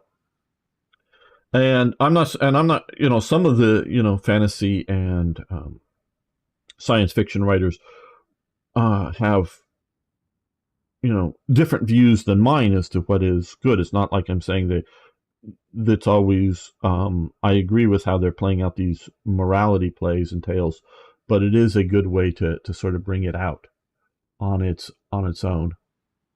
Yeah, but they were also the intellectual communists. Yeah, they're the ones. But I'm saying they convince the masses is what happens. Is a woman as well. Oh, a woman. Okay, yes. Also in this universe, equalism is bigger reach than vanilla communists. Okay, Stalin was a peasant from Baku area. Well, I thought he was from. I thought he was Georgian. Now that doesn't mean there wouldn't be Georgians living in Baku just because of jobs, over on that other side. Yeah. Hey, thank you for following. And anybody new here, please hit the follow button on Twitch or the subscribe button on YouTube. I'm live on both, whichever one you want to watch. I am getting the chat from either one, and so I generally tend to try to read it so people know what's going on. Okay, the imperial industrialist. The Duchess walked through the busy halls of, not even going to try to pronounce it. Her thoughts were on legacy of the empire. I will say this Kronstahl or whatever, they do a good job at sort of twisting words around into other sorts of things. Other sorts of similar, but other sorts of sounds and whatnot work sort of well. The empire may last for centuries or not even a decade, but it is the cultural achievements will never be forgotten. But where the state comes and goes, the inhabitants are eternal. Okay, my dear Gabrielle, bring my humble workplace. No hint of irony, complaining. Exclusive from Skyfall, a favorite promise for me. Okay. Predictable carry on in his greed. You think he made enough? I love the lore that they're bringing, that they're going into lore, but you need an editor to bring this down to more bite-sized pieces. Ever predictable carrying in his greed. You think he has made enough in his lifetime, but sometimes never. Taxes, subsidies. Karen is a decent Griffin once you get to know him. Okay, so we are getting more political. Oh, and we get a civilian factory. Very good. We needed that. We are playing the Griffin Empire. Wet Eyes Ocean Machine. Hello, MV Hib? Mahiv? I don't know. Is this historically accurate? Well, quite possibly it is if they're channeling this in from some other reality, or if... Now, see, it has to be some other reality, I would say, because whether you want to call them animals or people that only have hooves really couldn't operate things. So my little, I could see the idea of morphing a pony somehow into an intelligent being, but you've got to give them some sort of manipulatable hands to be able to manipulate things like machinery or drive an airplane or drive or shoot a gun. Just hooves won't do it. So, bird people or, griffins or hippogriffs that have some sort of hands-like thing might be able to do this. So this has to be some other sort of reality. I can't see it working even just on some other planet. But so if they're channeling this in, yes, this could be historically accurate. But I don't know if this actually does exist somewhere. So just because I'm keeping these episodes somewhat small, we're going to be ending this episode here, but not the live stream. So those live, keep hanging out. I want to thank everybody who's made it this far. We'll be continuing with more Hearts of Iron of some sort or flavor next time. Okay, guys, don't worry. We're going to continue here. I'm just breaking these up a bit into pieces. Actually, there's an explanation for using tools with hooves. Magnetic hooves that manipulate things with magic. Yes, okay. I get you, Wet Eyes Ocean, and I will agree with that, but that has to be in an alternate reality because at least I don't think there's magic in this reality. Meaning just this isn't just like science. There is a difference. There can be a complete overlap and there can be a complete separation between the idea of science fiction and fantasy. Science fiction is sort of creating technologies and things like that, and fictional, but technical explanations for things that are going. Fantasy, and by definition, magic is fantasy because magic is not science. Now, yes, there's magic that illusions and tricks that magicians use. Yeah, I get that, but we're talking like real sort of magical powers. So you get the blend, Star Wars and the Force, and whether you go with the midichlorian or whatnot. And so Star Wars is in long ago in a galaxy far, far away, and there are midichlorians, and somehow scientifically they can do that stuff. Okay, that can maybe all remain science fiction instead of blending a little bit of fantasy in with that. So, but I'm saying once you go to magic, you're talking a different reality if you're doing it and not just a different planet in our reality. Because I personally believe that with all of the galaxies out there, there is intelligent life on other planets. I do not think we're just the concept that humanity is, and I'm not even talking like primitive life, I'm talking intelligent life. That the idea that humanity is the only intelligent life all of this galaxy would be scary. Just how, why, what. Yes, I know God and that explanation, but we're alone in intelligent life out in this galaxy. And where do you count intelligent life? Dogs or dolphins or elephants that are all fairly smart, and somewhat self-aware, So, so at what level of intelligence? But and parrots, parrots can talk to you. Now they may just think they're making calls, signals, like danger, alert, I want food, sort of signals that they learn and repeat because they signal with sound. So they may be just parroting, what we call language with just a type of signal that they think back with. But whatever their intelligence level is I believe that there's now whether there's lots of life out there, Star Wars or Star Trek or whatever, and whether we can zip faster than the speed of light between them and have they ever showed up here on Earth, I'm a bit more skeptical about that. But that the idea that we're the only life out in the whole universe, that's too big of a stretch for me. Now, are we the only one in this galaxy? I don't know. Obviously, I don't know. But, so, yeah, that we could have something that, because birds obviously are, as we've now come to understand, a descendants of a branch of dinosaurs. So the saurians, or whatever you want to say, did survive whatever catastrophic things and are still with us here. They're just no longer big and that just certain branches that had of their thing. So I don't know how many versions that survived then morphed into, whether it was just one or several that morphed into the birds that we have today. And reptiles are that old too, but of a different capability. So, but the idea of having a bird-like intelligent tool using species out on another planet is not too far-fetched.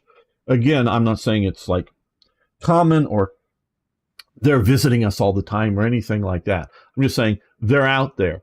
So yeah, alternate, playing on alternate fantasy or, worlds that we dream up while keeping them within the sort of science fiction realm would be one thing. But once you jump to magic and hooves, you're talking pure fantasy to me, which is either pure fantasy or something theoretically happening in alternate realities, not in ours. So let's see, actually, yes. Some stuff is pretty old in terms of writing. It is still all right and good, yes. Also, vanilla ponies without horns and wing straps. The weapons to their side and use levers, things to shoot. Okay. There's also a lot of other civilizations in our galaxy. I'm sure some may even know of our existence. Yeah, I don't know if there's practical faster than light travel, if or if it's big slow boat, multi-generational or somehow, not necessarily like freezing people, but slowing down metabolisms to make them live for a long, long time and, plop themselves down on another planet and, as a colonization thing. I don't know what will happen or is happening now, but I just straight up believe that, yes, there is life out there somewhere. And, yeah, magic is just manipulating the world by other means. Well, magic is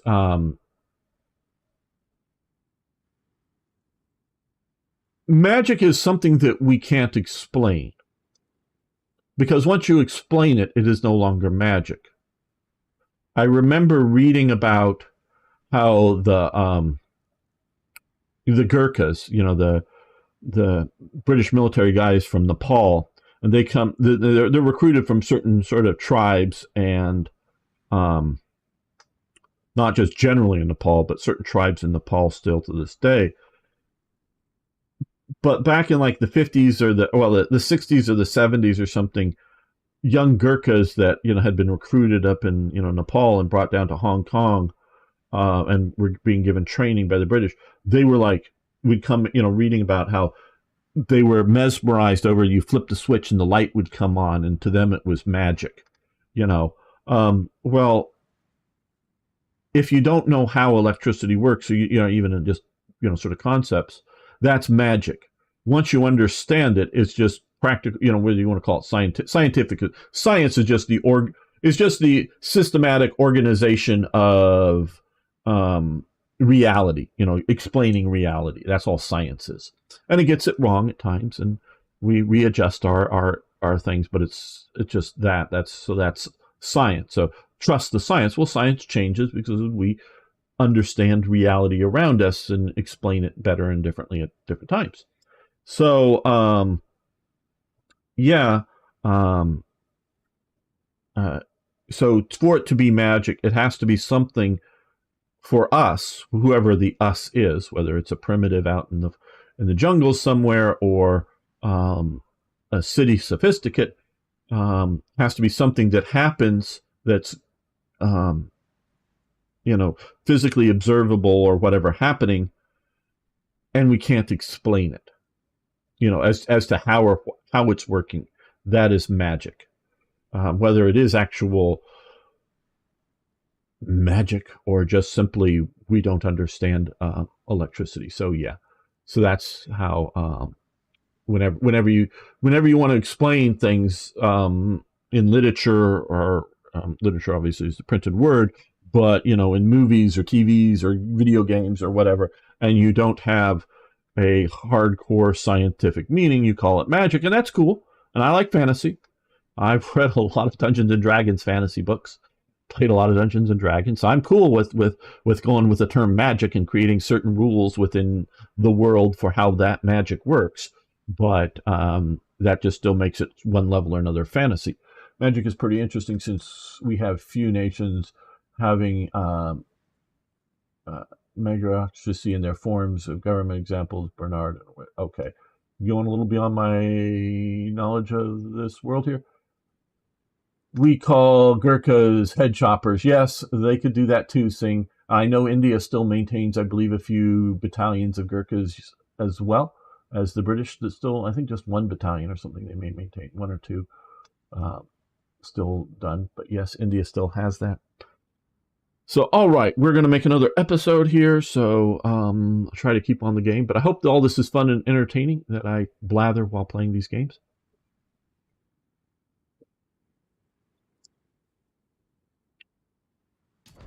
Welcome back, fellow armchair generals. This is Gamer Little Pony. I don't know. Gamer playing the My Little Pony mod for Hearts of Iron 4. I must say it is impressive as to how much detail they've worked into the game, worked into this mod. And so we're going to be continuing with that. Oh, and hey, if you're new here, because this has drawn you in, I mostly play historical games and talk about history and society and things like that while playing them. So if you like that sort of content, follow the channel, subscribe, depending on whatever service you're on watching this. And if you like this particular content and want me to continue playing more of it, hit that like button. Lick it. It's best if you lick it. And smash the subscribe button. So, okay, our next only option here is the Duchess. So we will continue to set this up. Yeah, magic is just technology we don't understand. Well, yeah, in that is it's technology we don't understand, or however you want to say that.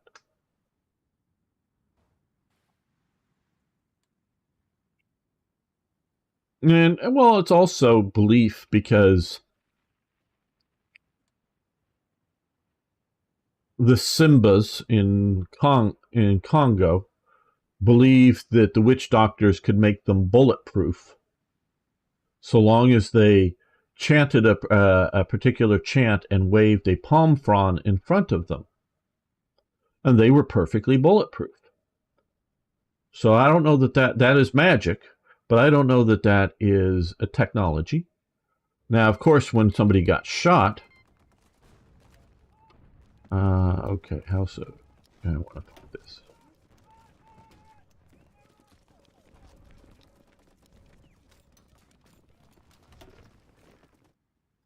Okay, down here, House of Erie. Okay, they're sort of a Civil War situation. And yes, the Simbas got shot. The witch doctors will just explain. Well, they weren't doing it right. They weren't either chanting it properly or they weren't waving the palm frond right. So you do it right, you'll be protected. Well, like your PC. So yeah, whether it's technology or just belief that something is supposedly working. Okay.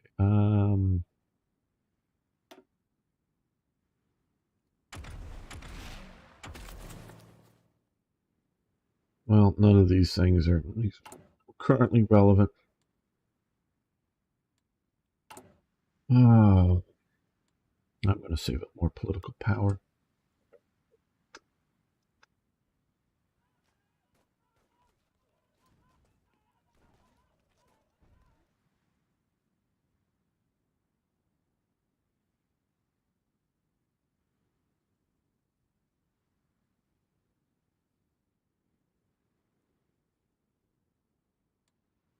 Well, we're almost up to 50% stability.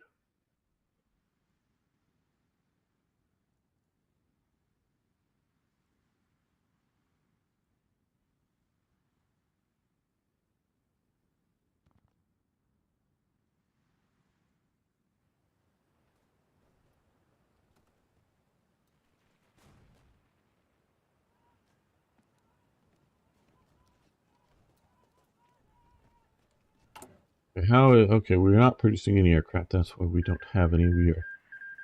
Okay, signed a white peace. Okay, I don't... Yeah, whatever. We are still working... Oh, we've now up to 6 factories. We're working on producing our next military factory very slowly. Okay, now we have lots and lots of choices. Let's just zoom out here. Oh, we could do modern industrial methods. Okay, research for industry bonuses. That's 50 days. People who know me know that I like structural, infrastructural type developments. Okay, 50 days. Council of Nobles, ideology, that's nice. Base stability, that'd be nice. Popularity, yes. Production efficiency cap, that's good. Establish the industrialate. Cancel. That's also 50 days.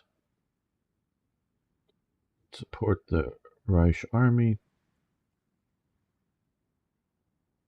Well, let's just go over here and try this out to sort of unlock some of this here. We'll be back over to the main sort of path of the storyline flow. Grover, my child, could you please come out from your room? The newly minted regent of the Empire, Gabriel Eagleclaw, pleaded once again to the closed door. It was a grand success of politics to have him this far for sure. And it took a look on Arrow's face as priceless, but Gabrielle now had more personal conundrums to deal with. The young emperor must be protected from things that he could not truly understand. His experience of death. Gabrielle, my dear nephew, your father was strong and wise, but he is in a better place now. Okay, so dealing with death of his father. So let's continue. Oh, and we might see about okay, political cost, but divisional recovery rate and stability up. That's nice.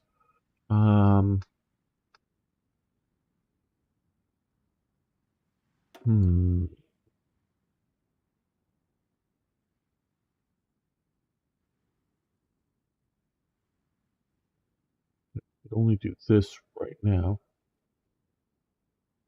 I don't really need that, I don't think, right now.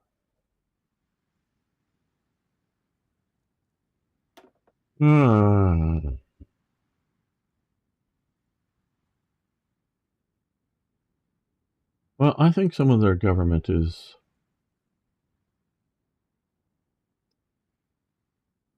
Yeah, well, yeah. Well, no, let's look over here. Okay, just because we don't know. War propaganda, borrow from Flonia, whatever. Improve workers' conditions.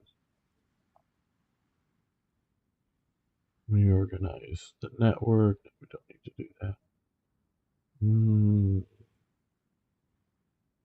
I don't think we need to do that so much. So let's come back over here and let's grab up something that will get us another slot here for our spies.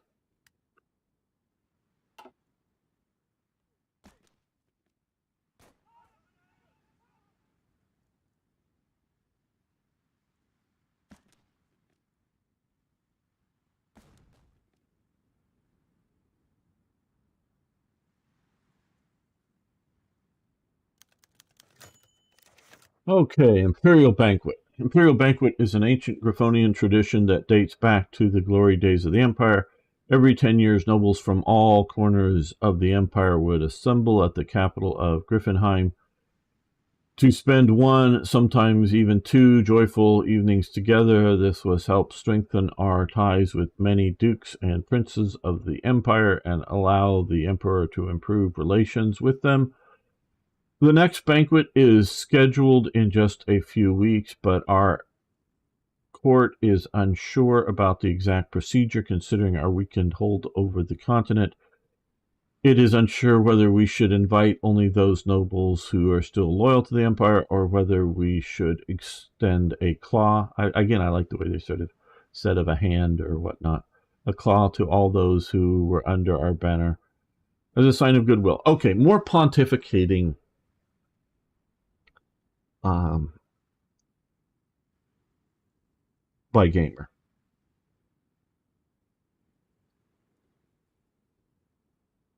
Whether we call it rulership or governorship or whatever, ruling, I would say, implies um, giving direction to things. And I guess this is sort of turning into Gamers talk about governments and philosophies as much as anything else is playing this game. So, is giving direction, creating a goal and giving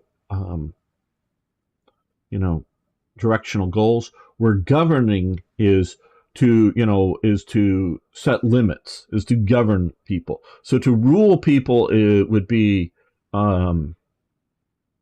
and I know people use these words badly and crudely and whatnot. It's like, oh well, we're going to conquer the continent, and all the Griffins will be under our rule. That would be something like ruling. Or hey, we're going to have a space colonization effort and go to Mars, and the government is doing this. Governing is sort of like is saying like, hey, yeah, here's the laws. You can't shoot each other. That's against the law. Hey, you drive on this side of the road so we don't have road accidents. Not you can't. Oh, and you can't go too fast. But you can't go too slow either. Like on freeways, you can't. You drive too slow, they'll take you off. Give you a ticket, take you off the freeway. It's sort of giving parameters to your behavior, whether on big scale or small scale. Companies and corporations. And hey, if a private company wants to go to Mars, so long as it isn't, doing something illegal, well, it can go to Mars. But the government's going like, oh, that's sort of cool idea. You're going to Mars. Have fun on your trip to Mars. And the government isn't, taxing the people, taxing society, taxing companies, whatever, because it's in essence taxing people. And, a whole lot to build up a Mars colonization effort, that would be ruling. However you want to call it, because now there may be, if you think the planet is going to become too hot and you'd rather get to Mars and get away from the too hot Earth, that may be a very good thing, that we have rulership at some point. Other people believe, and again, I say a lot of people, the king rules or whatever, and if you're talking about a medieval kind of situation, you sort of need that because, the other peoples, whether they're Mongols coming, riding out of the plains or just simply the people living on the other side of the mountain, might want to come and take what you have. And if you don't have it anymore, like food, you're going to die. So the king does sort of need to rule. And so there is a difference between governorship and rulership. Now,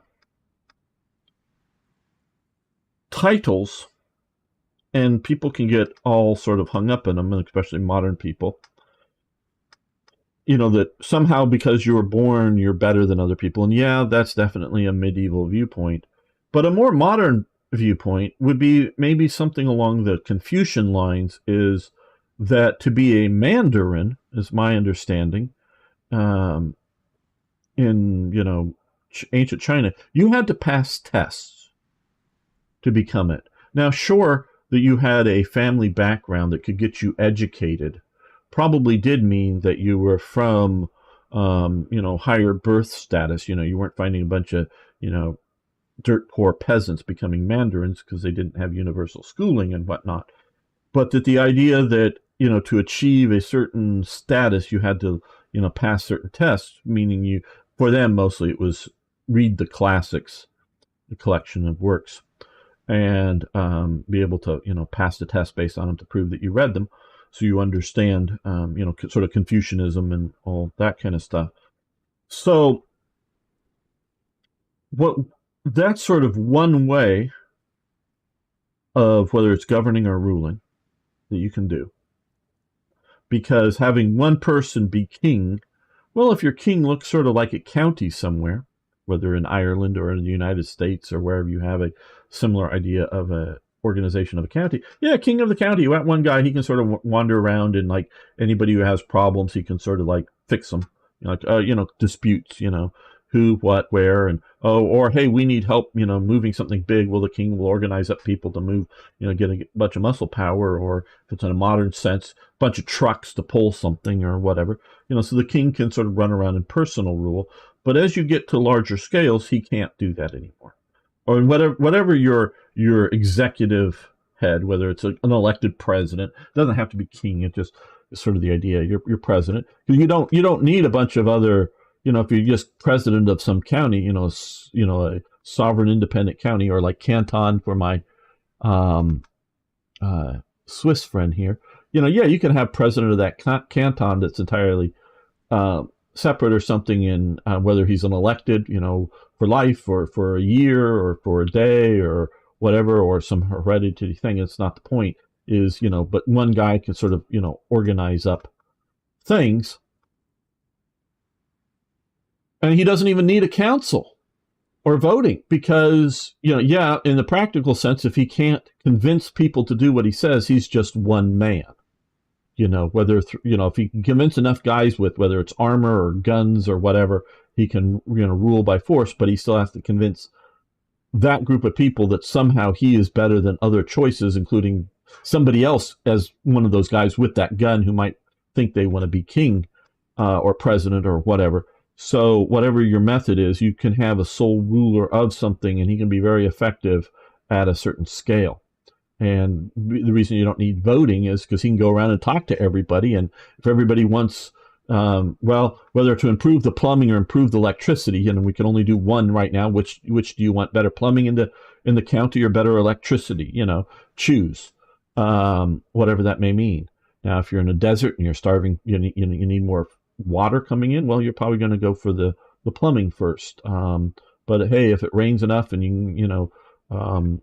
everybody can just have water buckets outside of their house and collect enough water, you can probably go for electricity first, whatever it might be. And so but the king doesn't have to get a vote on it. He can just sort of know enough and talk to people. Well, get bigger scales. And there's a point to all that I'm going here on this. Hello, Jetin. We're going to go. I'll get to your question in just a minute, Cone.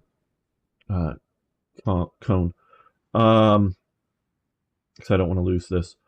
When you get to bigger scales, one person can't do it. And so we have various forms of government.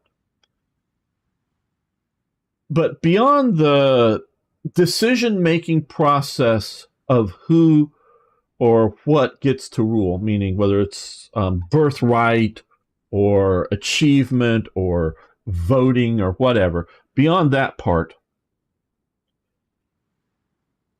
people who make decisions are not always going to be those people that are either birthright necessarily or achievement or voting, and the bureaucrats. And the modern world is plagued with bureaucrats. A bureau was a sort of a desk or something, and who had the certain desk.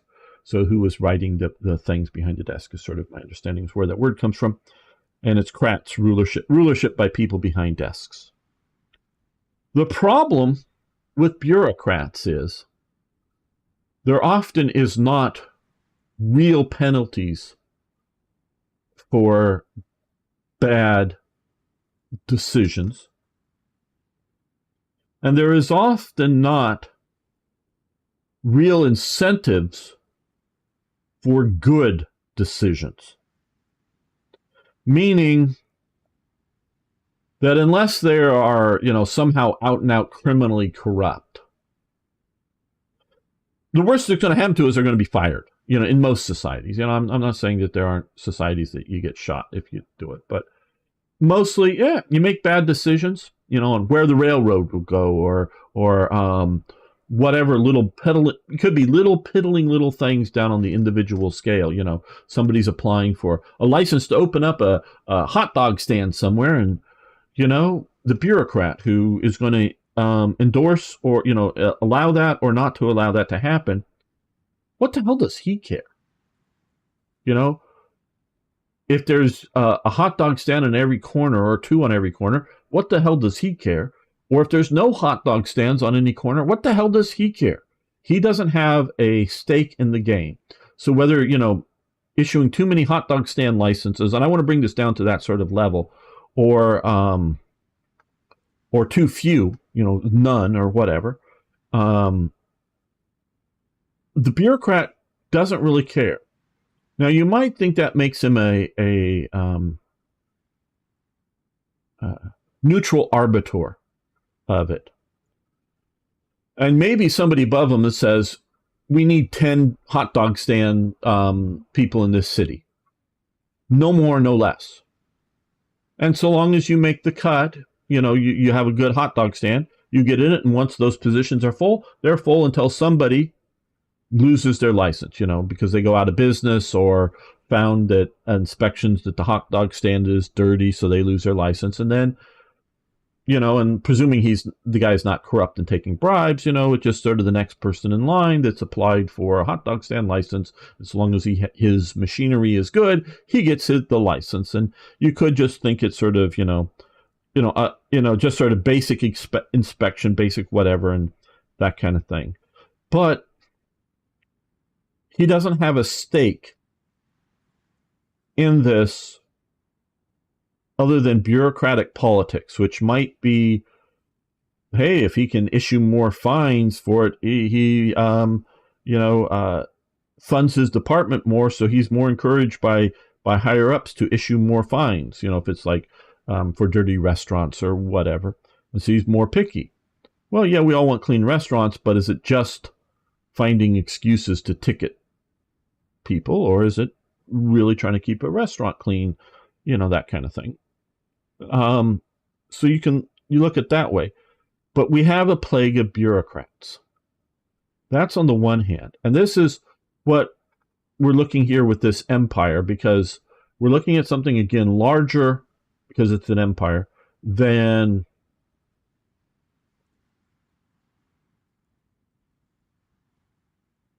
what a small group of people can rule. So you need a structural element at scale. There is another way to go, and you can have a blending of systems people. There is another way to go than bureaucrats, is give somebody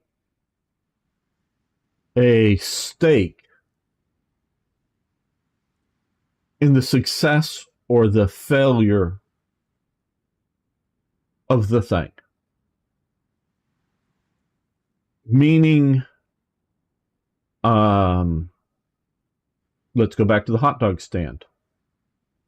And this is not the way you do it for a bureaucrat, is that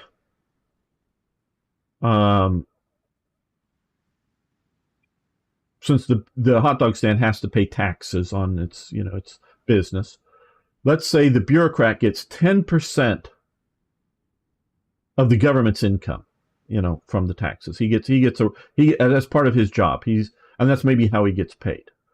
But he also gets, fines if there's other problems. So he doesn't want to just approve every hot dog stand possible out there to spam them out there.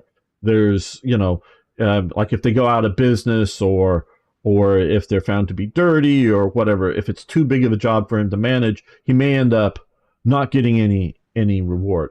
And that goes back to, and this is where what sort of struck me here is, the nobles from all corners of the empire, many dukes and princes. So dukes and princes are in essence sort of like lower level administrators that get personal benefit out of being good administrators of their region. so they'll become richer, but they'll have a stake in the success. Where again, a bureaucrat doesn't have a stake in the success. Like if he oh, we want to build a new railroad, and he's like, well, shit, they build a new railroad, there's going to be lots of problems. So if I just deny them building the new railroad, I won't have to hear about all the problems. So my life will be easier. So I'm going to go deny. Where a duke or a prince might go, hey, yeah, that railroad will be going, you may not, because there's, subdivisions below him, whether private ownership or whatever, may going, yeah, that's going to be really, going to some of, my land or my factories or my whatever. So that railroad will really help out. Now it's going to cause a lot of problems because we're going to have to, take some farmland here, move this, figure this other thing out, cause disruption. But man, it could be really good. Now, too many railroads, we don't need 3 railroads going from here to there. We only need 1, or if the other is maybe 2, if they sort of do something slightly different. Yeah, but we don't need too many. So he has a stake in the success of the society. Now, in the United States, we sort of have this in the idea of governors and lower level of elected people, and generally with the idea that they raise money to run for elections based on the success of the business and how well they're governing. In America, we govern more than rule. We rule like when World War II happens, that's FDR ruling, because he is mobilizing a nation for a goal. And he will, to an extent, because they're drafting people in the United States, so he won't, young males, yeah, he'll tell you to, you're drafted, so you no longer have personal freedom. You can be drafted. Women, I don't know of any sort of, because there was drafting of women not for the military, in both Germany and Britain. Basically, certain age group of women had to do something. Maybe if they were, especially in Germany, but also in Britain, maybe if they were raising little children, that would be an excuse out. But they had to go into war work in Britain, I know, or, to certain factories, or they could join, women's auxiliary elements of the armed forces, or they could do the women's land service, which did things like farming or forestry, cutting down the right trees to make rifle stocks or whatever like that. So in Britain and Germany, and I know Soviet Union is always, you don't have freedom, but in Britain and Germany, even the correct classes of people in Germany were under certain levels of compunction. That's ruling. In America, mainly that doesn't affect women, doesn't affect black people. Hispanics are drafted along with whites, so they're and it's very Chinese. Chinese in America are very much like, hey, I'm Chinese. Leave me alone. And of course, the Japanese are interred in basically, camps. Basically, yeah, that's what they were interned in camps. And some of them, eventually I would say the facilities aren't god-awful, but God, it's hot where they are and cold where they are. I've been out to Manzanar, where I believe George Takei as a child was, George Takei, Star Trek, was put as a child. And it was just literally basically concrete slabs and whatnot was all, where the buildings had been, what was left were there. But damn, that's hot desert in the summer and in cold desert in the winter. So it is a harsh environment there. Yes, it is in California, but California, we do have deserts that are just as bad as maybe some parts of the Sahara get actually worse, but Death Valley area, that's as desert gets for heat and or cold. So yeah, black people are not drafted in World War II. There are lots of volunteers that go into segregated units, and lots of black people move into war work, and that does cause friction with local whites, mostly as they move north into cities in the north that need more labor. um, that causes friction there. But there's been friction between, say, the Irish and the Polish or whatever in those cities beforehand as well. It isn't just on skin color friction. Um, but but mostly America is rulership during World War II. Some of it is still, like I said, some level is still governorship.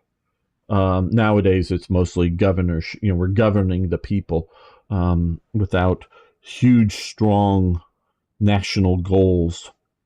That are taking resources, money or other resources, and funneling it towards an achievement goal of like going to space or something, or monorails all over America, or whatever, government planned, government organized. But this is one reason, whether you have it as birthrights or other things, is why dukes and princes have a place in certain societies, because we can see the negative impacts. And I know, talked about bureaucracy is rule of tyranny. There is a negative element to bureaucracy. Now, there's also, of course, a negative element to, and even if we take out the birth, and so you get idiots or, just incompetence in that, in the idea of princes and dukes and lords and whatever, is the ability to be, whether legally as in criminally corrupt, or just corrupt in their practices, favoring certain groups over other groups, even if they're not technically breaking laws or whatever. There is definite ideas for abuse of the system. I don't yet know of a system that's involving humanity that doesn't have strong potentials for abuse. So any utopianist out there, including like libertarian utopianist types, like hey, just don't bother me, let everybody do what they want. There's still abilities to abuse the system. Well, although will put us -2 empire, we're going to do it. We're going to go with the idea, since we want to rebuild the empire. We're going to try to invite everybody in to see whoever wants to make it can show up and see if it's a success. All right. Let's see. Cone's question. I have a question, gamer. Since it intrigued me and wonder what's your opinion on this. If there is a nation or a person is direct reference real life thing, I mean 100% in some places in our world, is it lazy writing, or can it still be part of good writing if it is used as parody? I think I get your idea.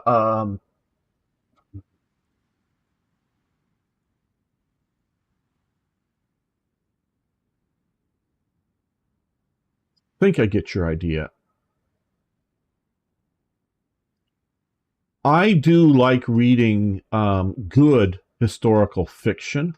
It is one way, especially to learn about the society.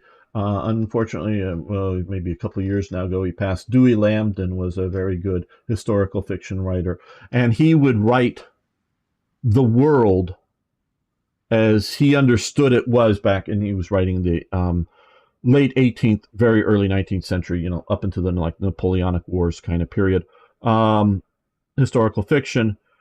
And he was getting the attitudes of the people, and the way that people interacted with each other was very important to him. So it's learning, for me, a good way to learn how people interacted. And of course, they're at times meeting with real historical figures, and he's putting words into their mouths. So that does distort, because sometimes he may be quoting what they said in letters or people's quotes back then, but other times it's just thinking he gets their a historical person's character right, but he may be getting it wrong. Well, I'm sure he's getting it wrong to some degree, just because people won't ever replicate it 100%. But so it will distort my view on history.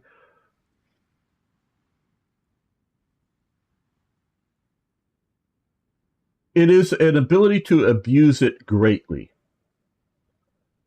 I can look at the original Star Trek episode in which they have a recreation of Lincoln showing up in there.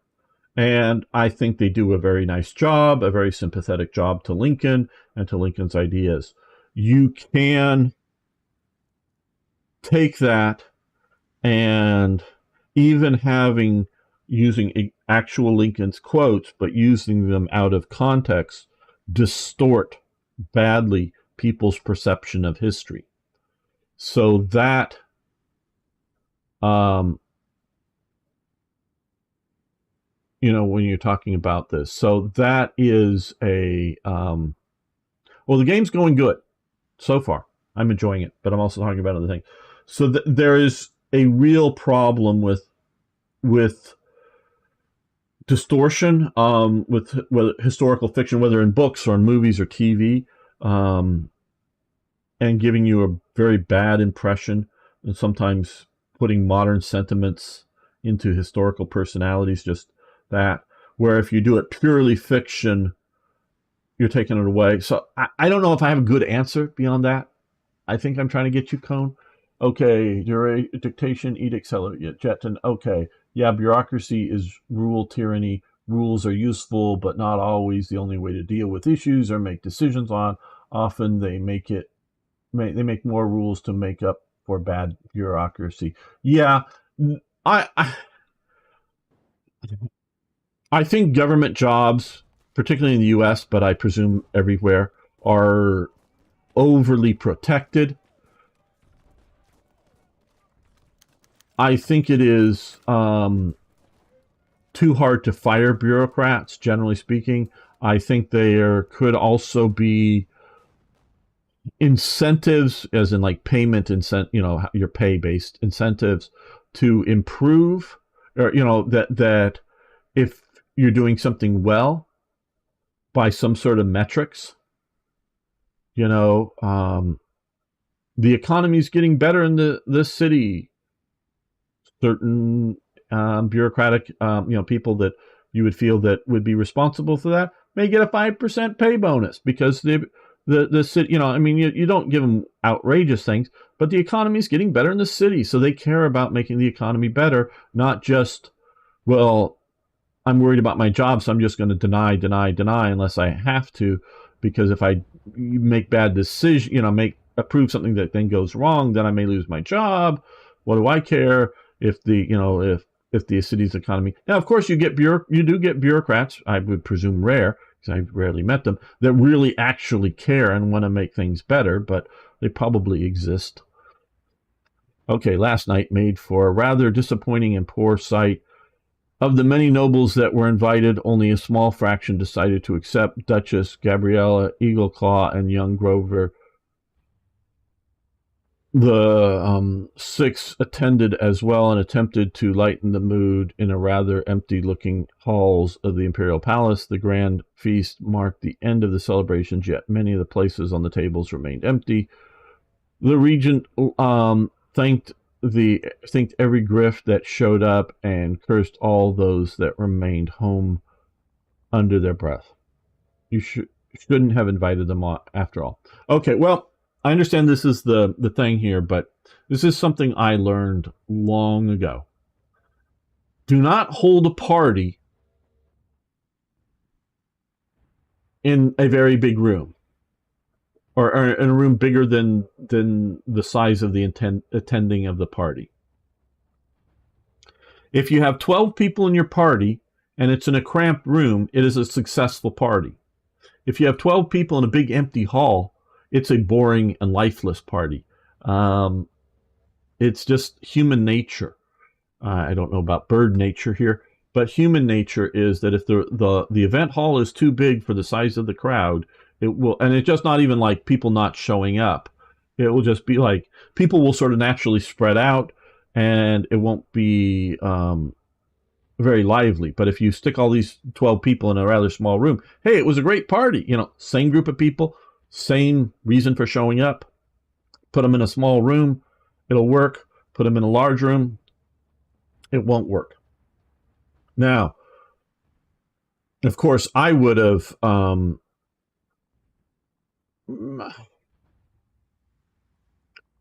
tried to send out invitations in such a way that required an RSVP. You know, if you're going to show up, um, with the idea that if you don't show up, if you said you're going to show up and you don't show up, there's some perceived penalty. Like, so if you just can't make it, fine, tell me. So that way I would have set it up and not had the lack of things. But I get the idea that this was meant to be a don't invite too many people. Here's what they should have done is for all those who attended or who are attending, we will get a special reward of some sort. And I don't know what it would be in this world, in this society. Um, so that way it would make people at least want to show up to see what was going on and to see what kind of reward to get.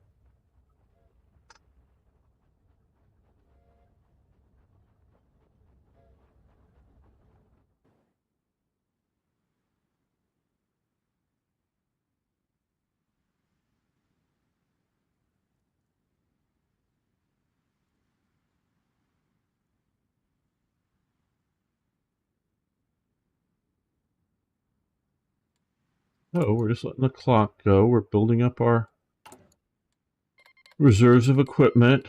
Declared war on the kingdom. Okay, I don't know if I really care. I don't know how close that is. We are slowly building our one military factory that we're building. We're building back up political power. Okay, the Archon's Defiance. After securing a victory for the nobility in the Regency Council and alternating both the Eastern vassals and the three Archons, things were finally somewhat stabilizing in the Imperial capital until today, that is. During a regular meeting of the Council, Archons Eros and Proteus promptly denounced the Duchess Gabriella and her allies as heathens and traitors and later left the capital. They were shortly afterwards joined by Senator Romanu, Rector Magnificus of Yeldom, and the Barony of Agrif. Are we heading towards civil war? Several hours after these events, they all formally declared their secession. Soon news arrived from Old Wingberg as well about local peasant council refusing to recognize the nobles as regents and formally declaring independence. Meanwhile, Catherine remained ominously silent, and no one knows what is taking place in those dark marshes. Okay, removes puppet from these people. Okay, so our south just went pear-shaped. But now, things are not going well. I don't know if it was my choice over the invitations that made us look weak. Are we at war? That might be an interesting thing to know. I guess not. Do we want to go to war?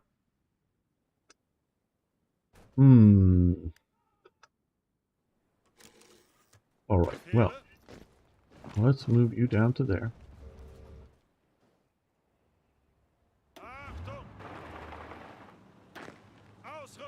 You go holding that forest. You come down here. No, you're not. Okay.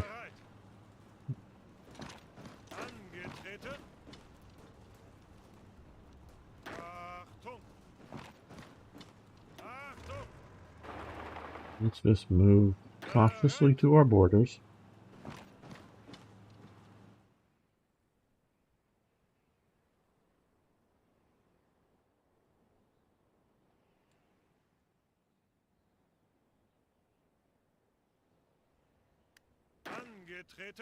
That the...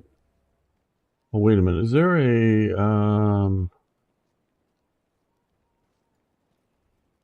No, I don't see like a royal guard or something. We're leaving these guys back I guess. Okay, Singh, you have a good evening.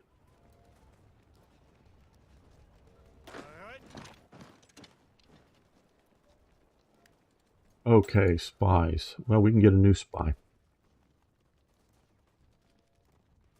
Hmm.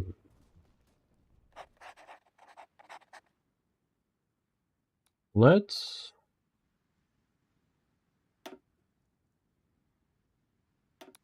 build network down here. Don't know if that's a good idea or not, but get national that let you go to war with your rebelling vassals. Okay, good to know.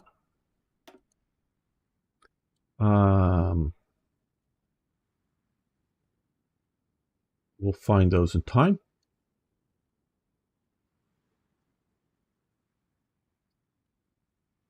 Over and shit on their cars, and then they will declare war. Yeah, I understand.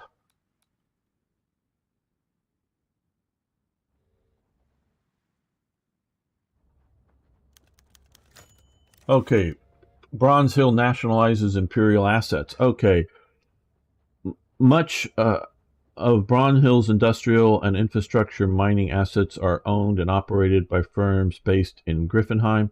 This is due to the imperial courts having a vested interest in overseeing the economy of Bronze Hill for the benefit of its citizens. However, recently there have been talk of nationalizing these assets with claims that of mismanagement, and that's not enough economic benefit remains in Bronze Hill if this course of action is allowed to reach its conclusion, would mean massive loss of monetary assets by some of your leading firms. Currently, the Imperial Court is divided between this approaching this diplomatically and issuing a strong word of protest against our vassal, and taking a more forceful approach, which would soon see us deliver a militarized reminder of our. Okay, so Bronze Hill.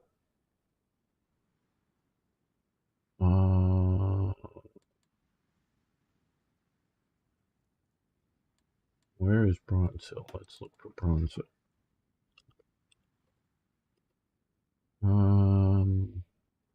County of Bronze Hill. Okay. Okay, so it's over here. Hmm.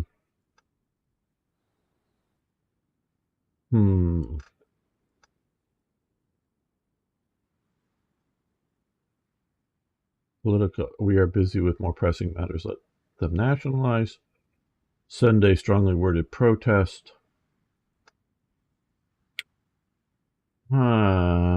Does anybody have any particular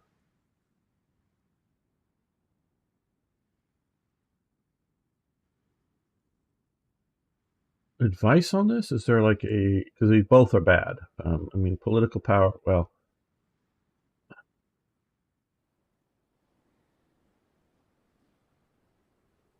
I don't think I want to. Well, we're having enough problem with our people in the South. They're ruled by dogs and are typically loyal to you.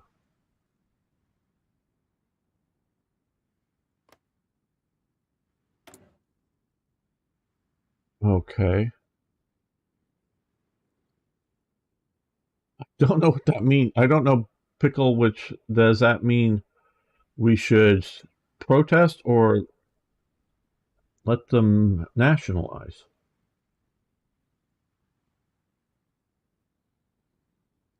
Because I would love to keep them loyal, but I don't want to piss them off if I need them to have them go bark at the guys in the South.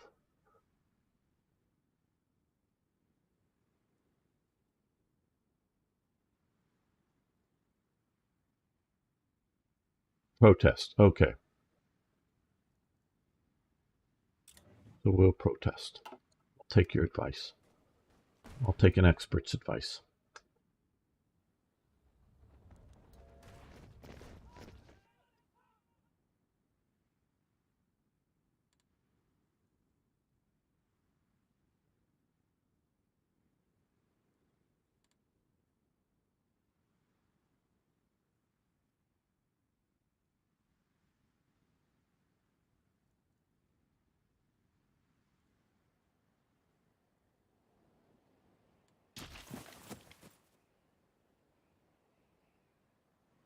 Well, these guys have abandoned their border with me.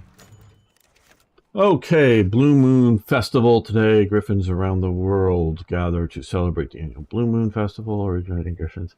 While sharing much in common, the celebrations differ from the Equestrian Hearts. Okay. Okay, but game-based stability is nice, and we have modern industrial methods, which is nice.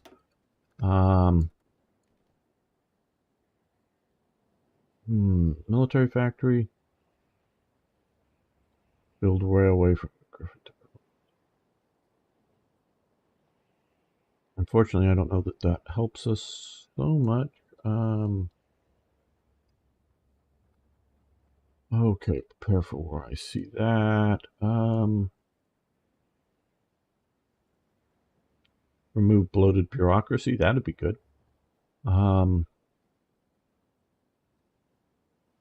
Yeah, we'll remove bloated bureaucracy, like I was talking about. Have resources you need to trade with. Okay.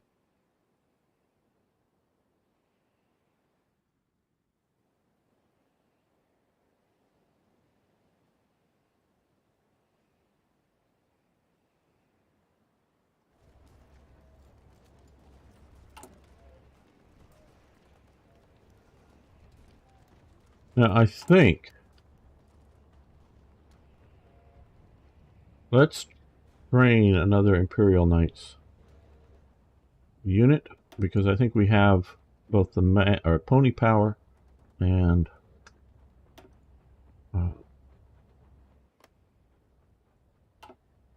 equipment to do so.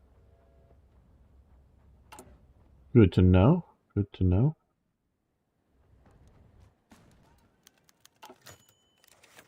Okay. Okay. Ponies and changelings more aggressive today. Okay. Seems that they are coming. Run everywhere. Capital. Okay. Pony renting. Imperial Palace, where they claim to have information on grave security threat. After eventually screaming their way, and they force themselves into the Imperial meeting room to speak, or more likely scream at the regent. But as they opened the doors to the meeting room, the pony fainted out of shock and left the regent and chained the ambassador, which the regent had been meeting with, quite shocked. After recovering, the pony claimed that they had spotted a changeling readying to attack, and that they could be disguised as anyone. Of course, all this happened in front of the changeling ambassador. The pony was shortly escorted out and told to be more tolerant and friendly of other races. Okay. I guess ponies and changelings don't get along.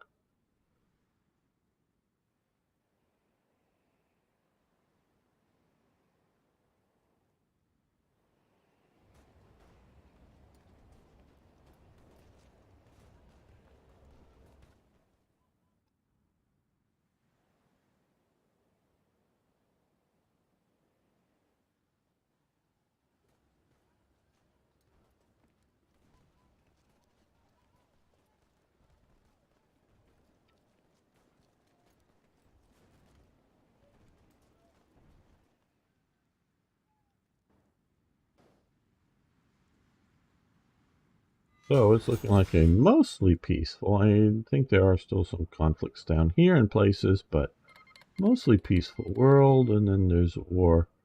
Okay, pause. Where is... Hey. Zeb. Okay. Why? Federation. Okay, it's down here. Yeah, these people down here seem to be more into fighting each other.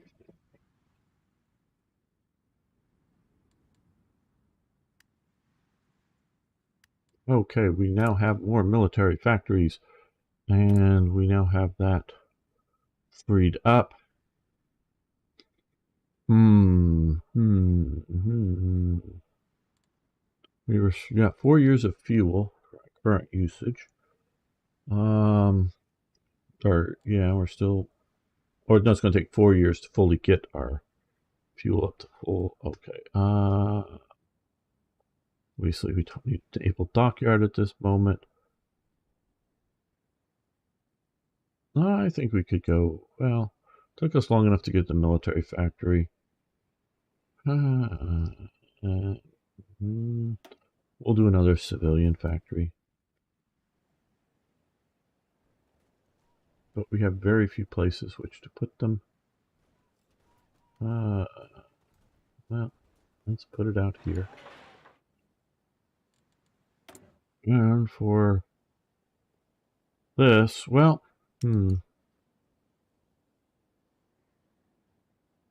transport plane. I guess we don't have any aluminum. We could trade for aluminum. Well, but that'll take one of my whole factories. Yeah.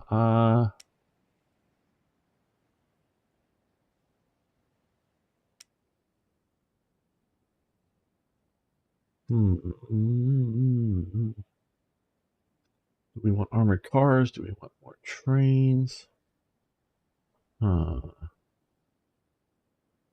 there's the things with Changeling from the show that is that they need love to live, but they are quite brute force with their approach and literally drain the love out of things. War with Equestria is basically their best solution for their love problem, which they could be friends with, but it would change them or something. Okay, interesting.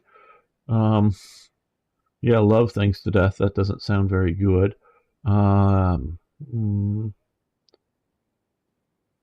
Well, I don't know if we should just produce more tanks or...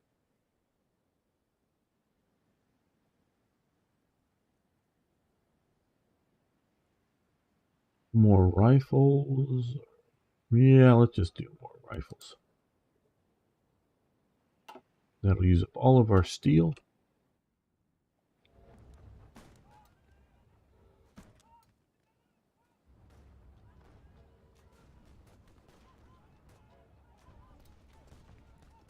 Oh, trucks.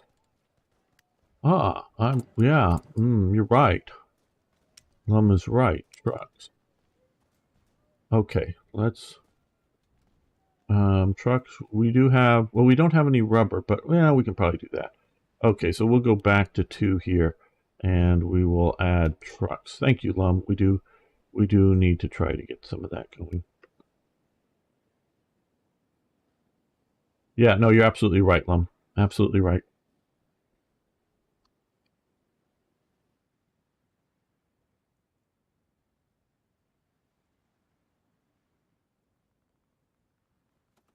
Yeah, not to me. To me, that looks more like an MP40, but with a fore-end and a wooden stock.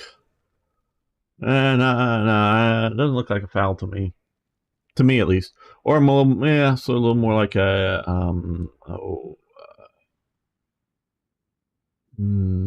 not a AK, but one of the other sort of somewhat clonish things. Okay, Vasily elected governor, general secretary, and we get steel and cement. Very nice. Research. So, repair or construction repair speed improved. Resource gain efficiency, where we could go into this. We'll do gain efficiency here. We want to do that. That would increase. No, okay. Let's. I think we have 2 of these actually that we could do that for the moment.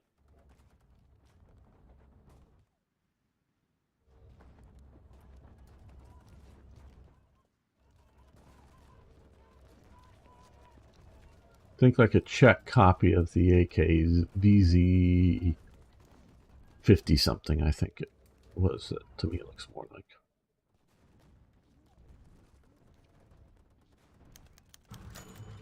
No more coins from Skyfall. The joke shall not be missed. Okay, more political power digging us out of the hole.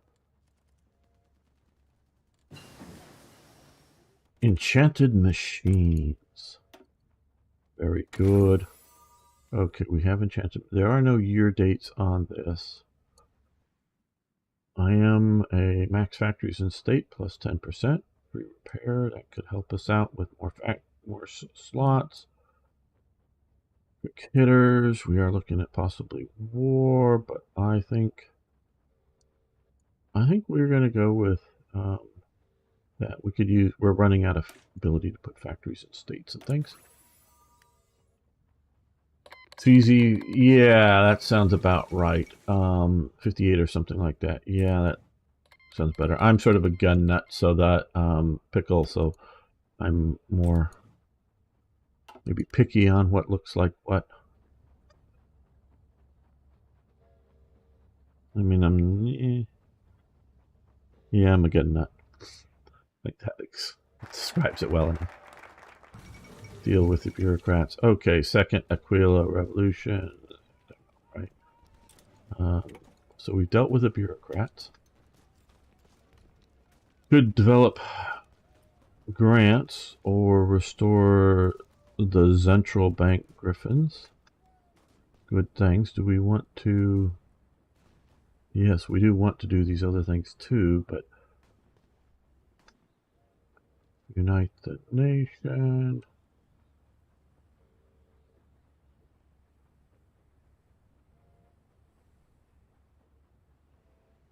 Want more pony power.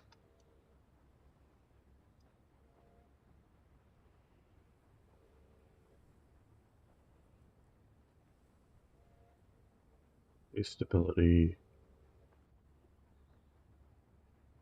Political power gain plus 5%. I think basically we're going to need most all of these, but just which one do we do first? Yeah, let's do this one next.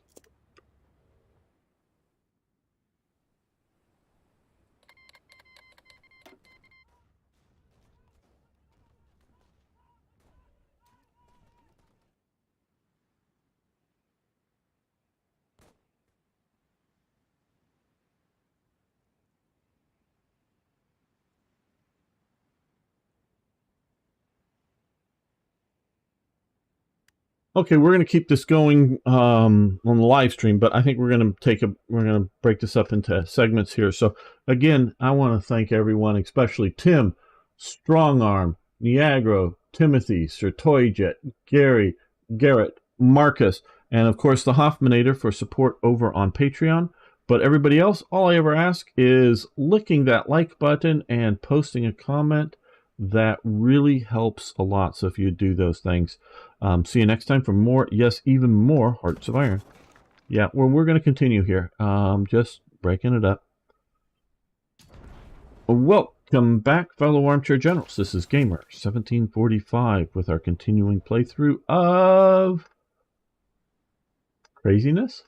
Well, griffins, hippogriffs, dogs, ponies, other things too. Buffaloes, pandas, maybe. I don't know. Are there pandas in the game? They should be in the game if they're not. You'd have both standard pandas and red pandas. Yeah, pandas should be in the game. Bronze Hill reaffirms loyalty to Griffinheim. Bronze Hill representatives have officially confirmed that they stand with us, which is a welcome sign that in the crisis we face. As such, we must not turn a blind eye to their loyalty, since there is value in unity. Their deeds are noticed, and they have earned a gift from the Empire. Good dogs. Okay, cool. Fun fact: you have Panzer IIIs as a tank you can produce. Well, cool. When we get there, let's look at the tank tree here. I guess they're somewhere in here. I haven't really played much with this system. Okay, that you has capitulated. Well, nice. Successful revolution. They will not last long.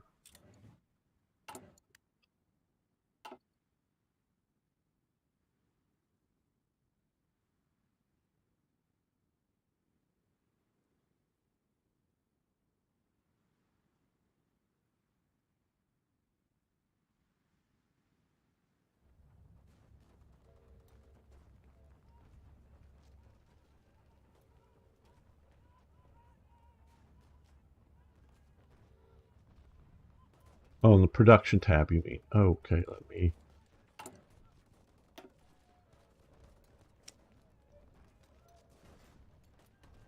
Oh, here. Okay. Oh. Right. Didn't hardly notice, just looking here. Oust A. Fence. Oh, looks better than what we're doing, I guess. I don't know. But they're more expensive to produce. Larger workplaces, very good.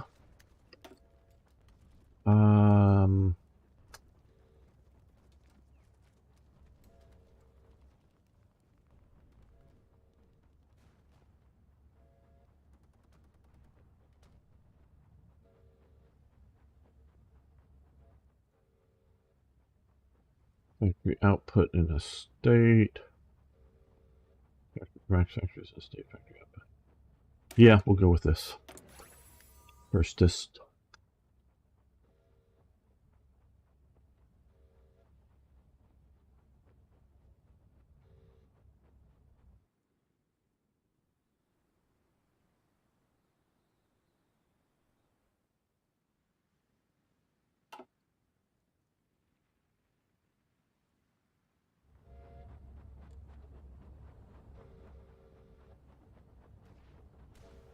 Well, we're out of negative political power.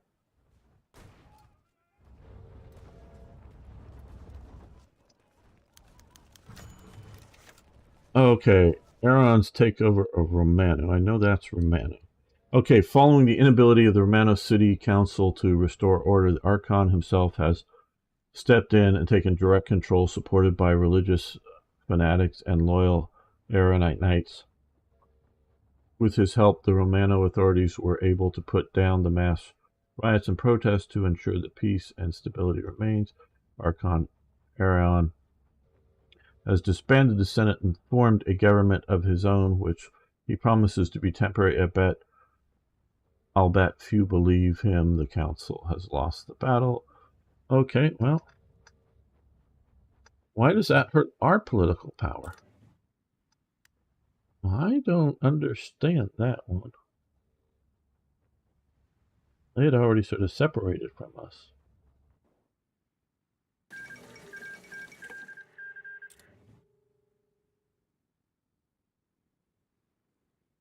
Because the changelings support you. Okay.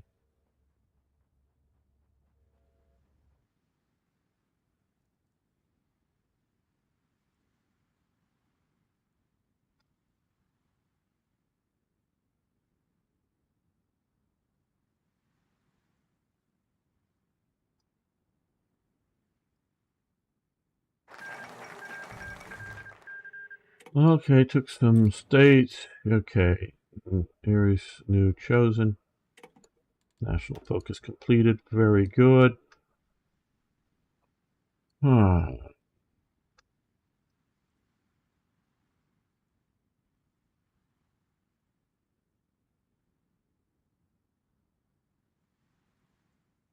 Military and civilian factories look very tempting. Political power gain. That's what I was seeing before, and seeing that that would be good to get me out of this. And those are also really good too. Yeah, let's do the political power gain. We're getting hit by things in odd ways and times.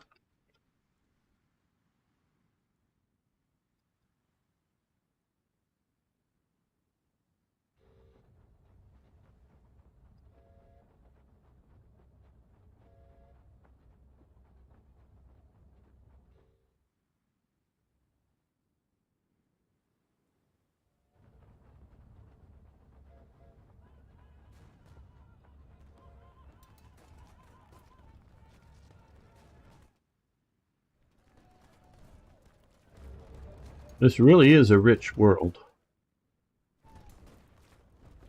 I have to wonder about the people who devote so much time to it, but okay. Not that it isn't fun, but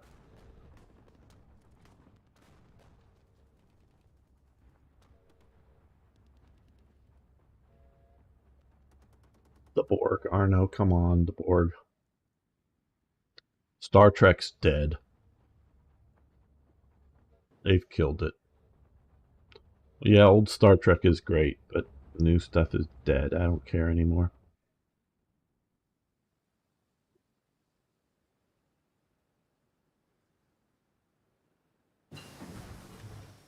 Okay, hydraulic drills, very good.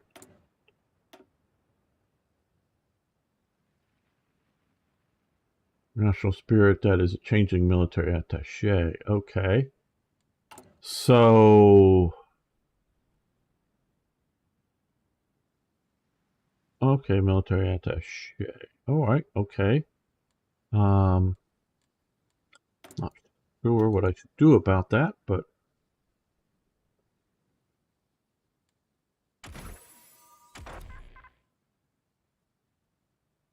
let's do this.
Okay.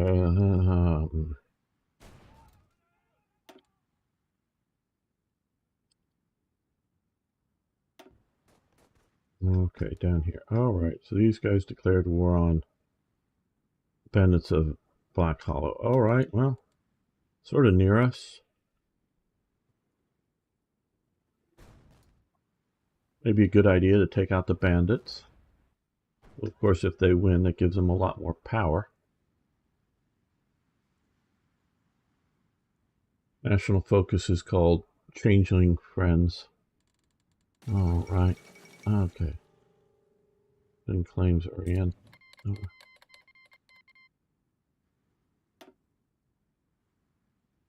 Okay, these guys are at war again here.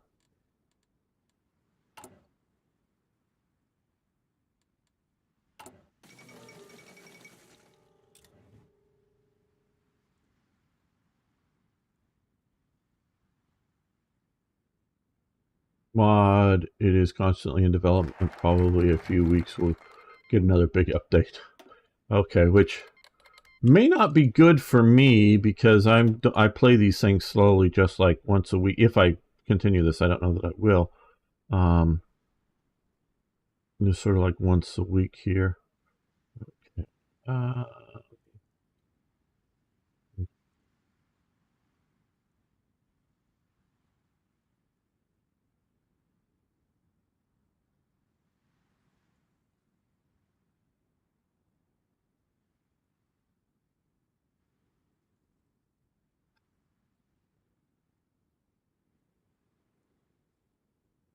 Well, we could use more steel. So let's do that. I like that.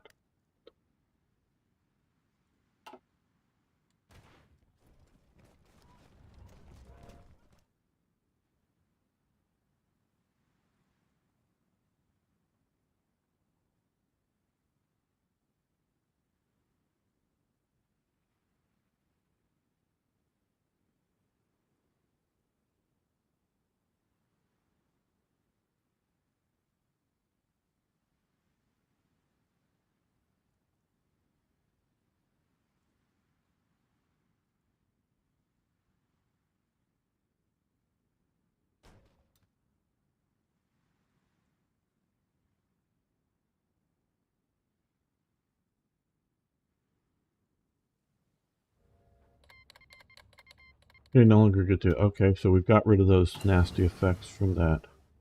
Effect? Okay, multiple lines. Good. Got through some of our bonuses. So let me pause this. Yeah, just in case or when we go to war, let's get that going.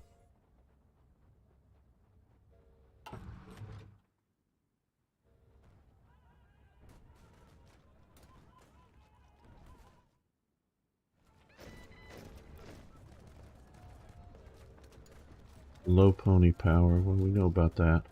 Oh, unassigned divisions, yes. Our new division here. Imperial Knights. Nah.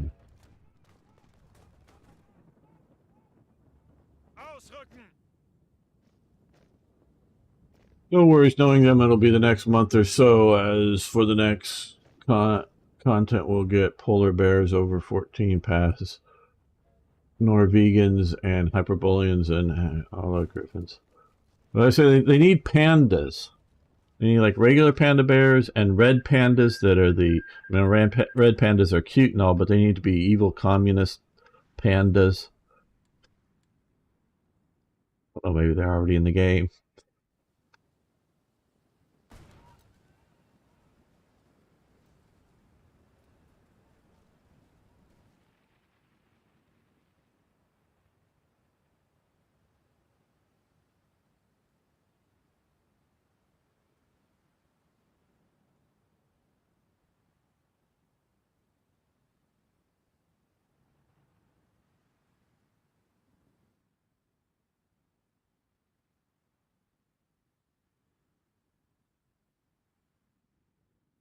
So like I say, I like science fiction, fantasy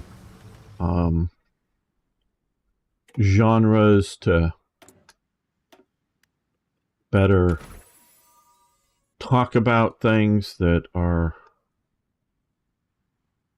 okay, that are sort of limited in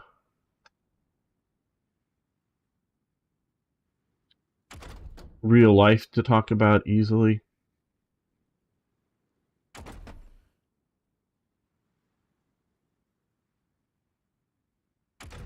You don't really need ships. Yeah, yeah, that would be a good one. Just get some basic artillery support to units.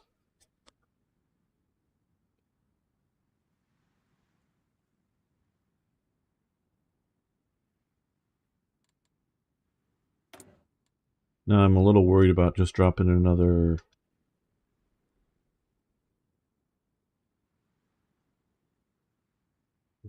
Where did this guy show up? I don't remember putting him in there.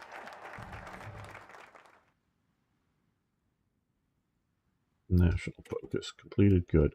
That will get us, or should get us, a lot more steel. That was worth it. We'll still look down here.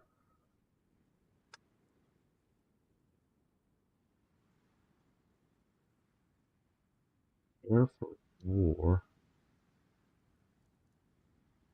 Unite the nations eventually, yes. And I see, okay. I guess those are going after the dogs to heal. No, okay. Well, let's do this. So far, bears have been in this show. Probably devs won't want to touch, won't want to make their own. Over 90% of things are original in the mods lore, but they are still backed by stuff from the show.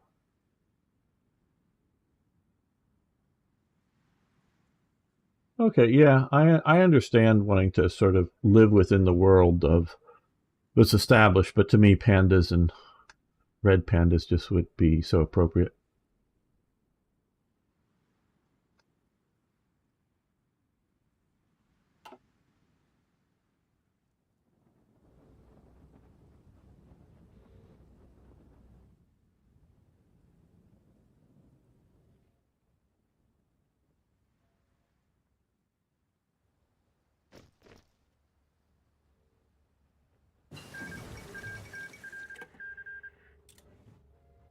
Okay, electromagnetic engineering. That, and now we'll do this because Yeah, just a good idea to do this. All right. Well,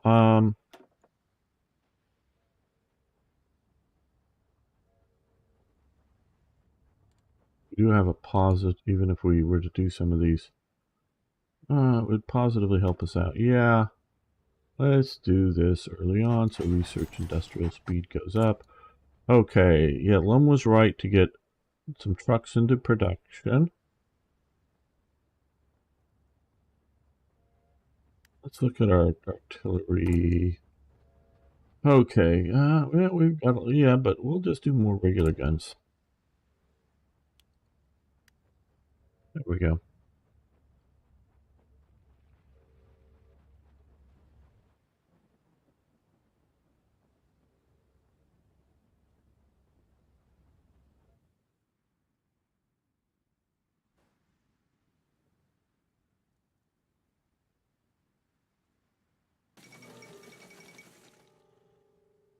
Grand Galloping Gala.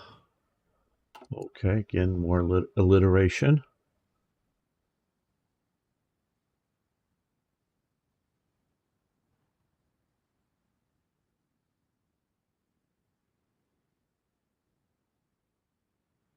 Arno, would you, if you're still around, would you post links to our Discord server for everybody who's new here might want to join that and to be able to hang out there? Just I have to switch around a few things to be able to do it. If you would do it, I'd be pleased.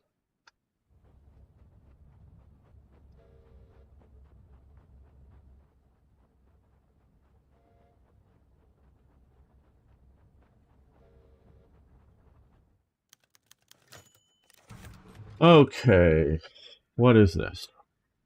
Recently, our security forces have investigated an anonymous hint about a secret Marite cult that discreetly held meetings in our capital and have now managed to track them down.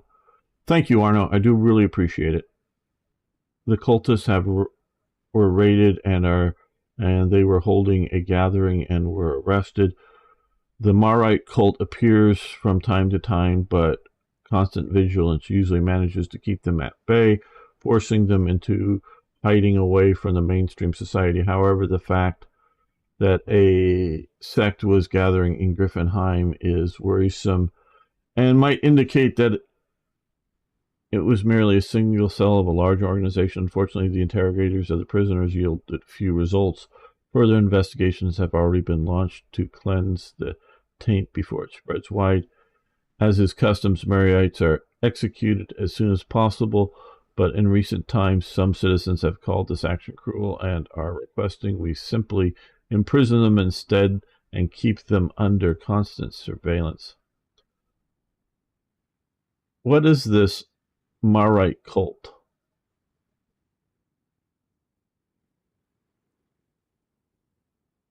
Cone or anybody else tell me what?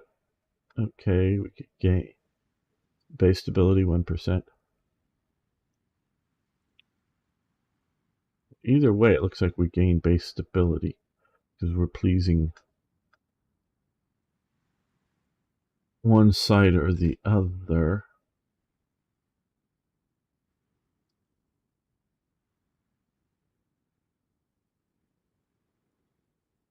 This looks like a gruesome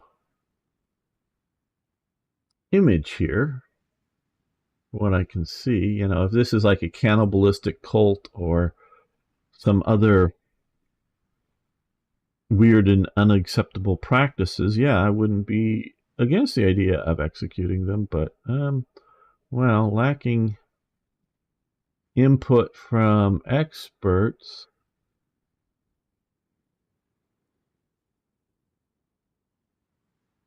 Well, let's follow the old ways for now.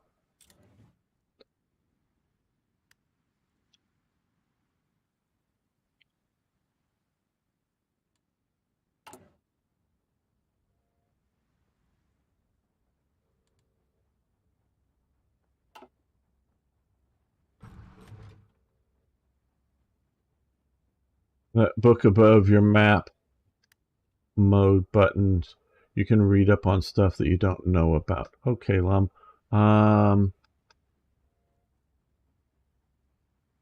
Above here. Oh, here. I see.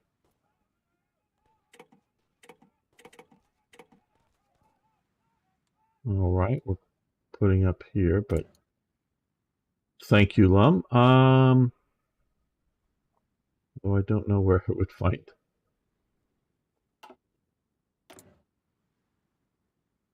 Okay, cool.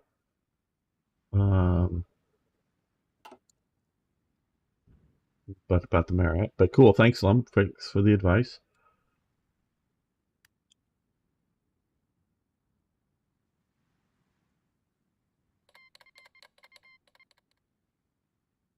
There are more people declaring war on these guys. They seem to be, the bandits seem to be falling behind. Prywind looks like it's becoming a problem. Is getting too strong.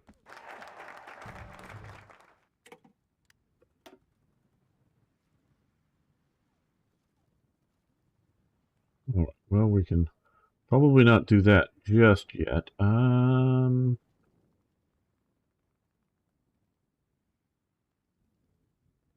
Yeah, 4 more civilian factories would be very nice. Some info. My fault. The button must be somewhere else. Okay, well, I don't know. Because this does, put this that I can get descriptions of these different parts of the world. Maybe if the decision was still up here, it might have popped up something. I don't know. I'm not used to using that, so I don't know.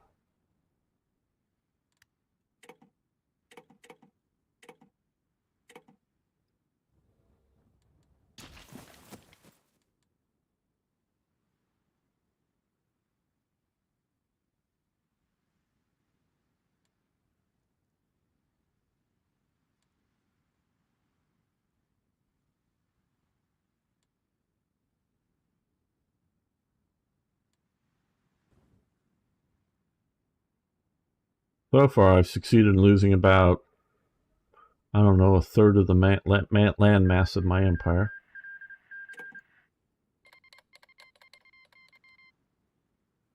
Okay, the changelings are doing their thing.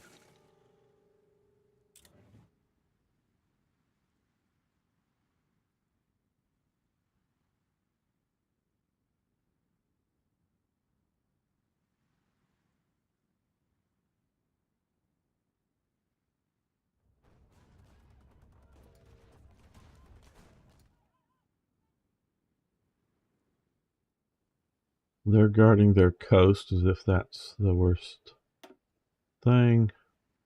See, they have a carrier, battleship, a battle cruiser, 4 light carriers, 9 destroyers, and 3 submarines, it looks like. How interesting. And the question mark under the next to the world's tension thingy. Okay. No.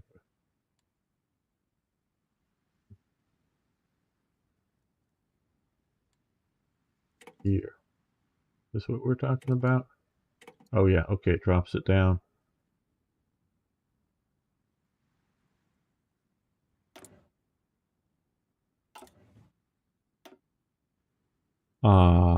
Is that what we're talking about here? I'm gonna log into this. Okay, well, cool.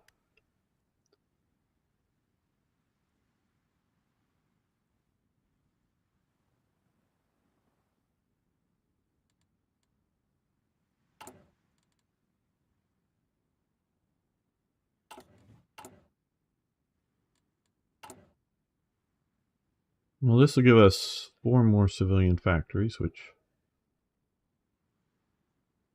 here and here, which will be good.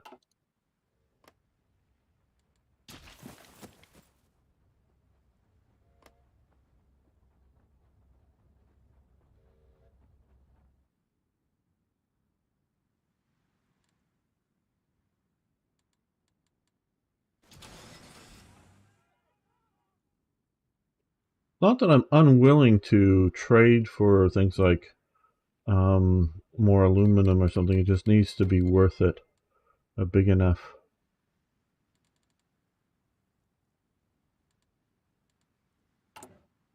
collection. You so about the week you should be able to tell. Yeah, I understand, but and thank you, Lum. Yeah, probably the week he could. I just don't know what the effects in the game are going to be between executing these people versus letting them hang around.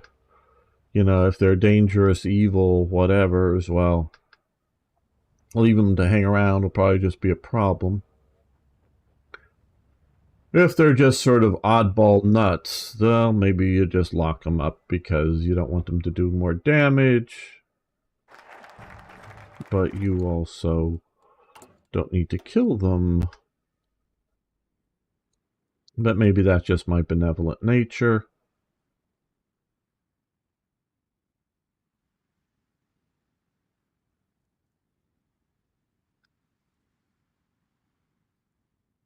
Start literacy campaign.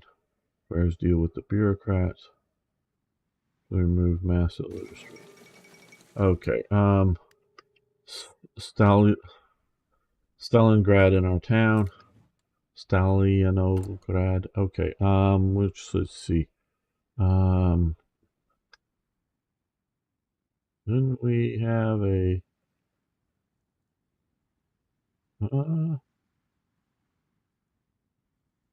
could up our wait a minute. What?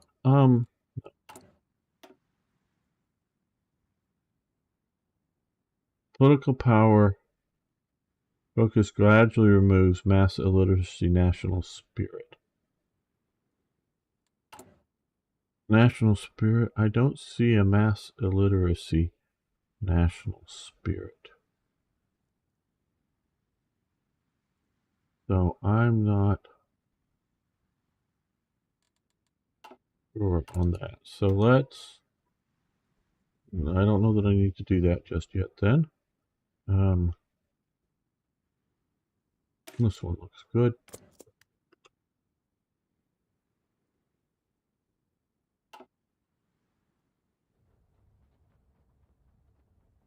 Development part of your political tab. Okay. Development part. Oh, down here. Oh, okay. Okay, now I get it. Okay, mass illiteracy, construction speed down 10%, research speed down 30%, factory. Okay, thank you. Negligible poverty, modern society. Okay, cool, thank you.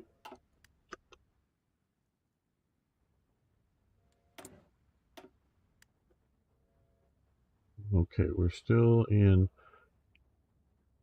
1008. Those are sort of ahead of time.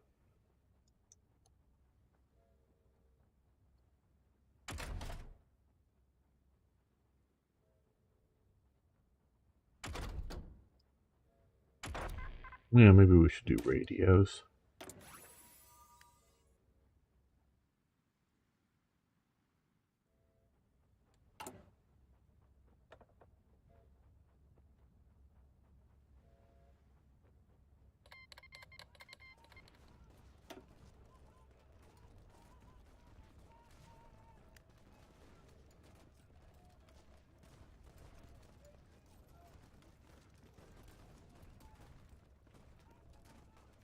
I don't know yet about doing that.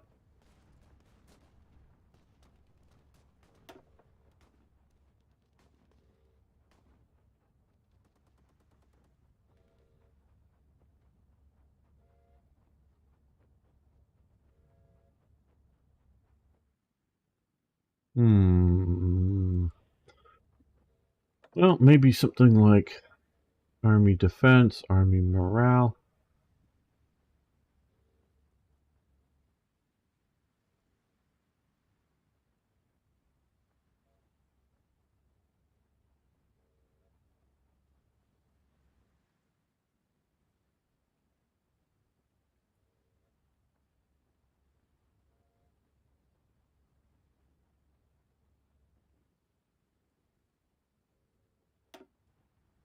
Let's do that.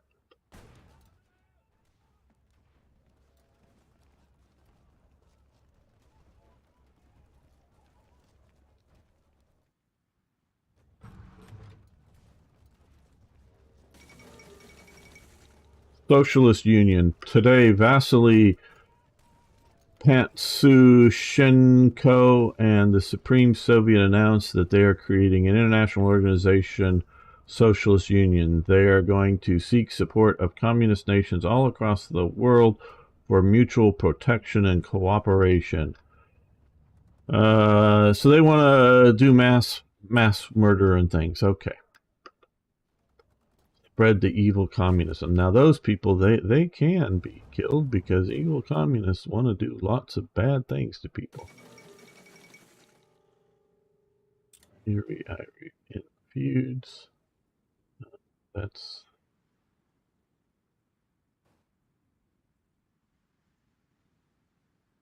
down here. Okay.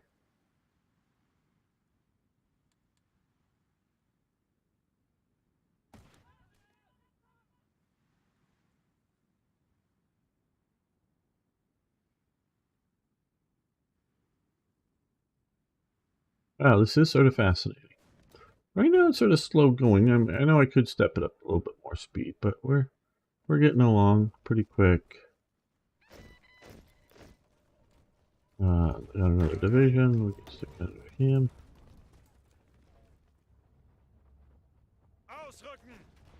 Let's watch him walk across here.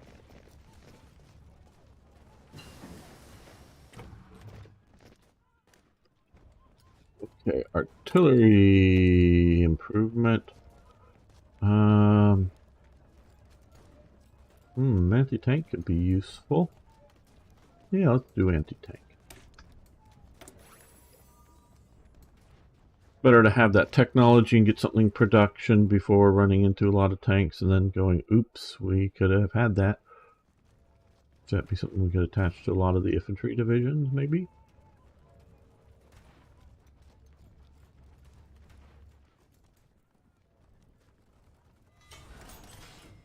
Alright, well, we completed a military, or no, civilian factory. That is good.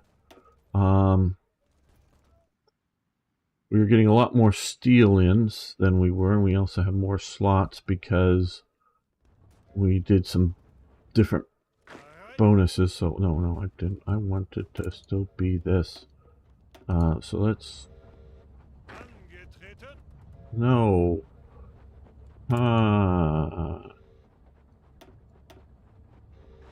There we go. That's what I wanted to have happen. Ever make 45? No, they did not.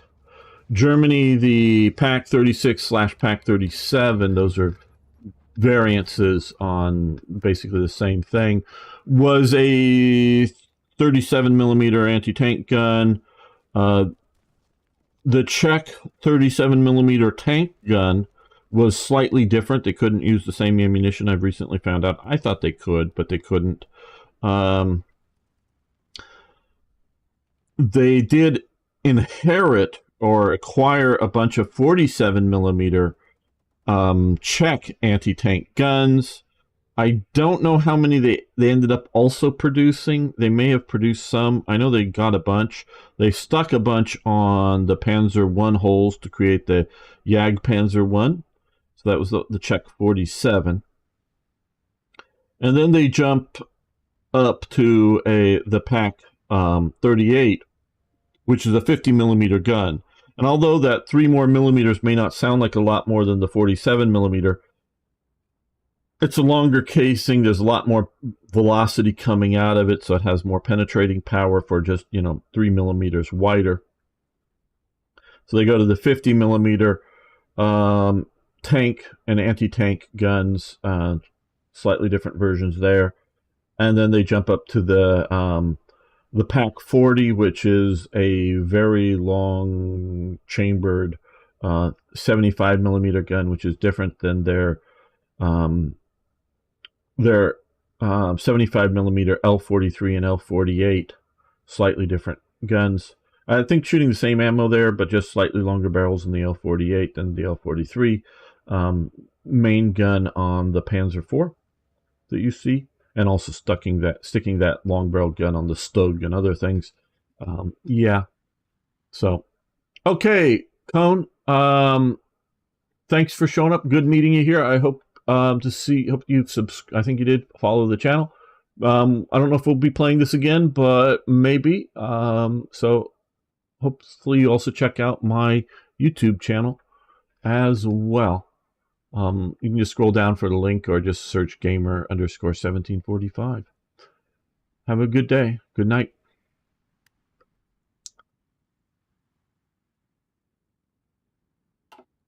So that's how it went. Now, there is a pack with a 45 millimeter gun, though. You asked, did the Germans ever make it? No. The Soviets,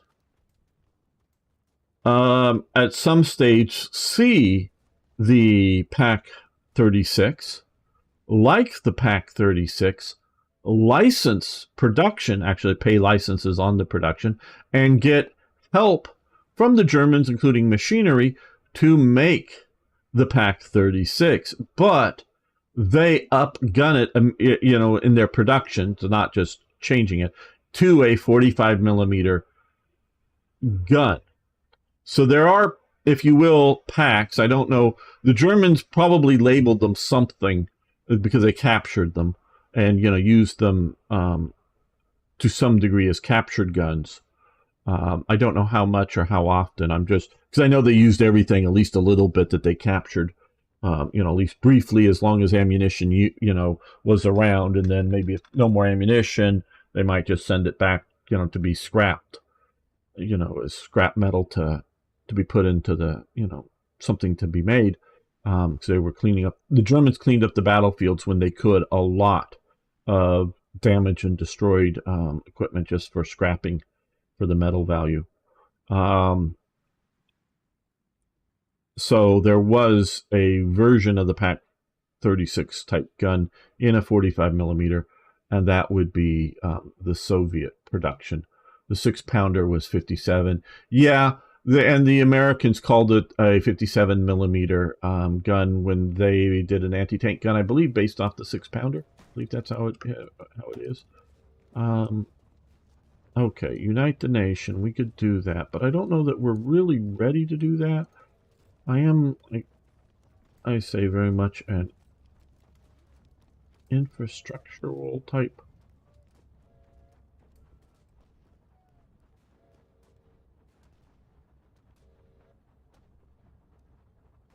We could use that manpower. Or pony power. We're already down. Yeah, let's do this. So yeah, so there's various. I've recently collected photos of, recently as in the last couple of years, of photos with different different nations' calibers photographed side to side, side by side. It's like all the different 37 millimeters. One guy had taken a photo, who's a collector, that collected the cartridges with the, a projectile, and I'm no longer, ready to go boom, but just collecting that to see the difference in all the 37s. I would say probably, and then you can get into loading, but probably the sort of American 37 millimeter was like the most powerful. The French 37 millimeter of World War I, which was still used in the R-35 and the H-35 tanks, is some of the weakest. They did upgrade that to a bigger cartridge, longer barrel version in the R or the H-39. I don't know if the Renault ever got the longer ones, but I know the Hotchkiss version did. So they're all the stuff that really just, so sometimes those numbers, 37 and 75, I mean, not completely meaningless, but don't mean a whole lot when you compare and sometimes they're not even accurate exactly. just trying to differentiate the same type of thing. I don't know exactly, but like the American 76 millimeter gun in things like the M10 tank destroyer is a whole lot more powerful than the 75 millimeter standard Sherman gun or whatever. So, and there, of course, you also have barrel lengths, because the original 75 millimeter gun that the Americans used, that is based off of the old French 75 from World War One, they're going to stick it into the M3 Grant, but it sticks way out over the end. And at the time, they thought that was a real problem, so they shortened the barrel on it, which, even though they're shooting the same projectile, it just doesn't build up as much velocity out of it. Though there were a few put with longer barrels on them. You see photographic evidence used in the field with longer barrels, but the same chambering of the round. So all of that all sort of works into weird matrices of effectiveness and load and whatnot. So the millimeter is a guide, is a thing, but is not a conclusive as into which is going to be more powerful than something else. Because you can get like the 75, the 75, the German 75 millimeter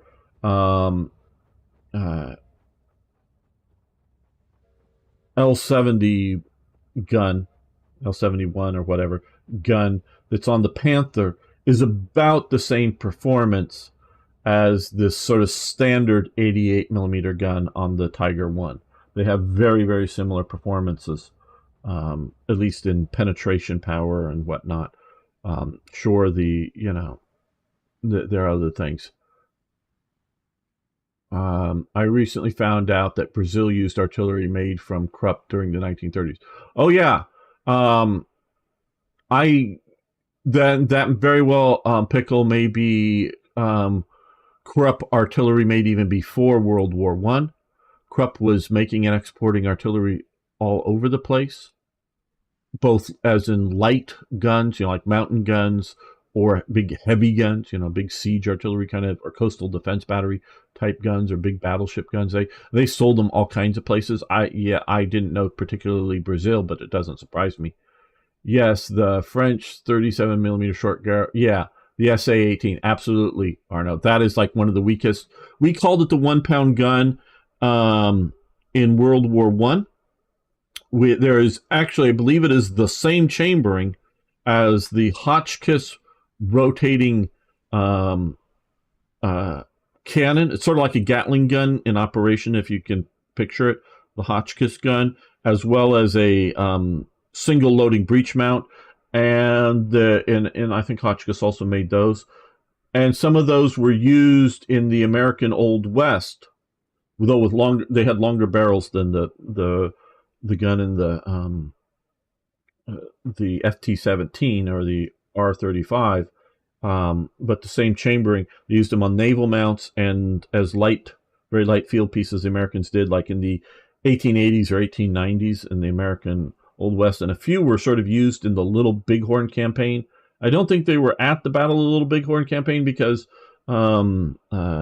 Custer splits his command, and he commands one element of it, and the other element that had the Gatling guns and the Hotchkiss guns were in the other element. I think because they were slower, he wanted to command the faster, less encumbered forces. And of course, his is the one that encounters Sitting Bull and whatnot and gets all shot up and killed. One or two survivors that make it out, but so the ones with the cannon. So that cartridge, that 37 millimeter cartridge, often called the 1 pounder in the English world, has a 20-year plus before World War One history. So it just was 75 millimeter. Yep. So yeah, no, I as you guys can tell, I sort of study these things in a peripheral sort of way. I mean, I don't go do research in libraries or anything, but just sort of study that up. All right. Well, I think we're going to end this episode here. I want to thank everyone who's made it this far. I am not sure if we're going to continue with this afterwards, but it will depend on, quite honestly, on viewing numbers. If a lot of people like this, well, hey, I'll play it. I'm intrigued by it. I don't know. how it's going to turn out or whatnot. And so if you want viewing numbers to be higher, click the like button. If you haven't already, of course, subscribe, post comments, and of course, share it out on Discord servers for this. If there is a Equus at War, I believe there probably is Discord servers once these things are posted up on the channel or other places. Share this out, and if we get large viewing numbers, hey, I'll continue. If not, then we'll do the sort of standard stuff. We'll probably do the standard stuff anyways, but just if this is going to be continued. So thank you all. Do appreciate it. See you next time. Okay, let's save this here. Well, guys, I think we're going to end for the day. We'll see about a modern day mod sometime, maybe even next time. Sort of mentioning that, I was sort of thinking we were going to start our World War I game next week, but then I hear Eric and Toy Jet are going to go to a Sabaton concert, and I don't blame them. If there was a Sabaton concert, I would rather do that than play War Thunder or Hearts of Iron here. So if they're if there's not enough people, because Erica is sort of right now slated as our alternate for somebody who can't make it, and if Toy Jet can't make it and our alternate for him can't make it, I don't know. For the live stream, I do want to do the World War I, and yes, we are going to go to the 1910 start date for the World War I mod, but I'm going to look around and I want to make sure that more or less, I'm not saying you can't alter things a little bit, but I want to make sure the Archduke Ferdinand gets killed and a few other things to make it more or less the historical 1914 start date, somewhat closely, and not start it real early or start it real late, or do something that is completely out of the whatever. Sure, if you want to make the mod, it will be good. Absolute madness, yeah. Yes, and tomorrow, War Thunder, to start, well, at 9 a.m. my time, 3 hours ago from now, is when we're going to start War Thunder, Arno. So, if you guys want to join Arno and I and anybody else for War Thunder, so 3 hours ago tomorrow, or in 21 hours from now, or however you want to say that, is when we'll be starting. Yeah, then Monday I'll be back playing more Flashpoint Campaign Southern Storm for Slytherin TV. Streaming that over on there for them. So that's sort of what's going on. So thank you, everybody. I really do appreciate it. Good meeting some of the new people. I think they've mostly left, like Cone, but good seeing you again, Pickle, and of course Arno and Lum and everybody else. So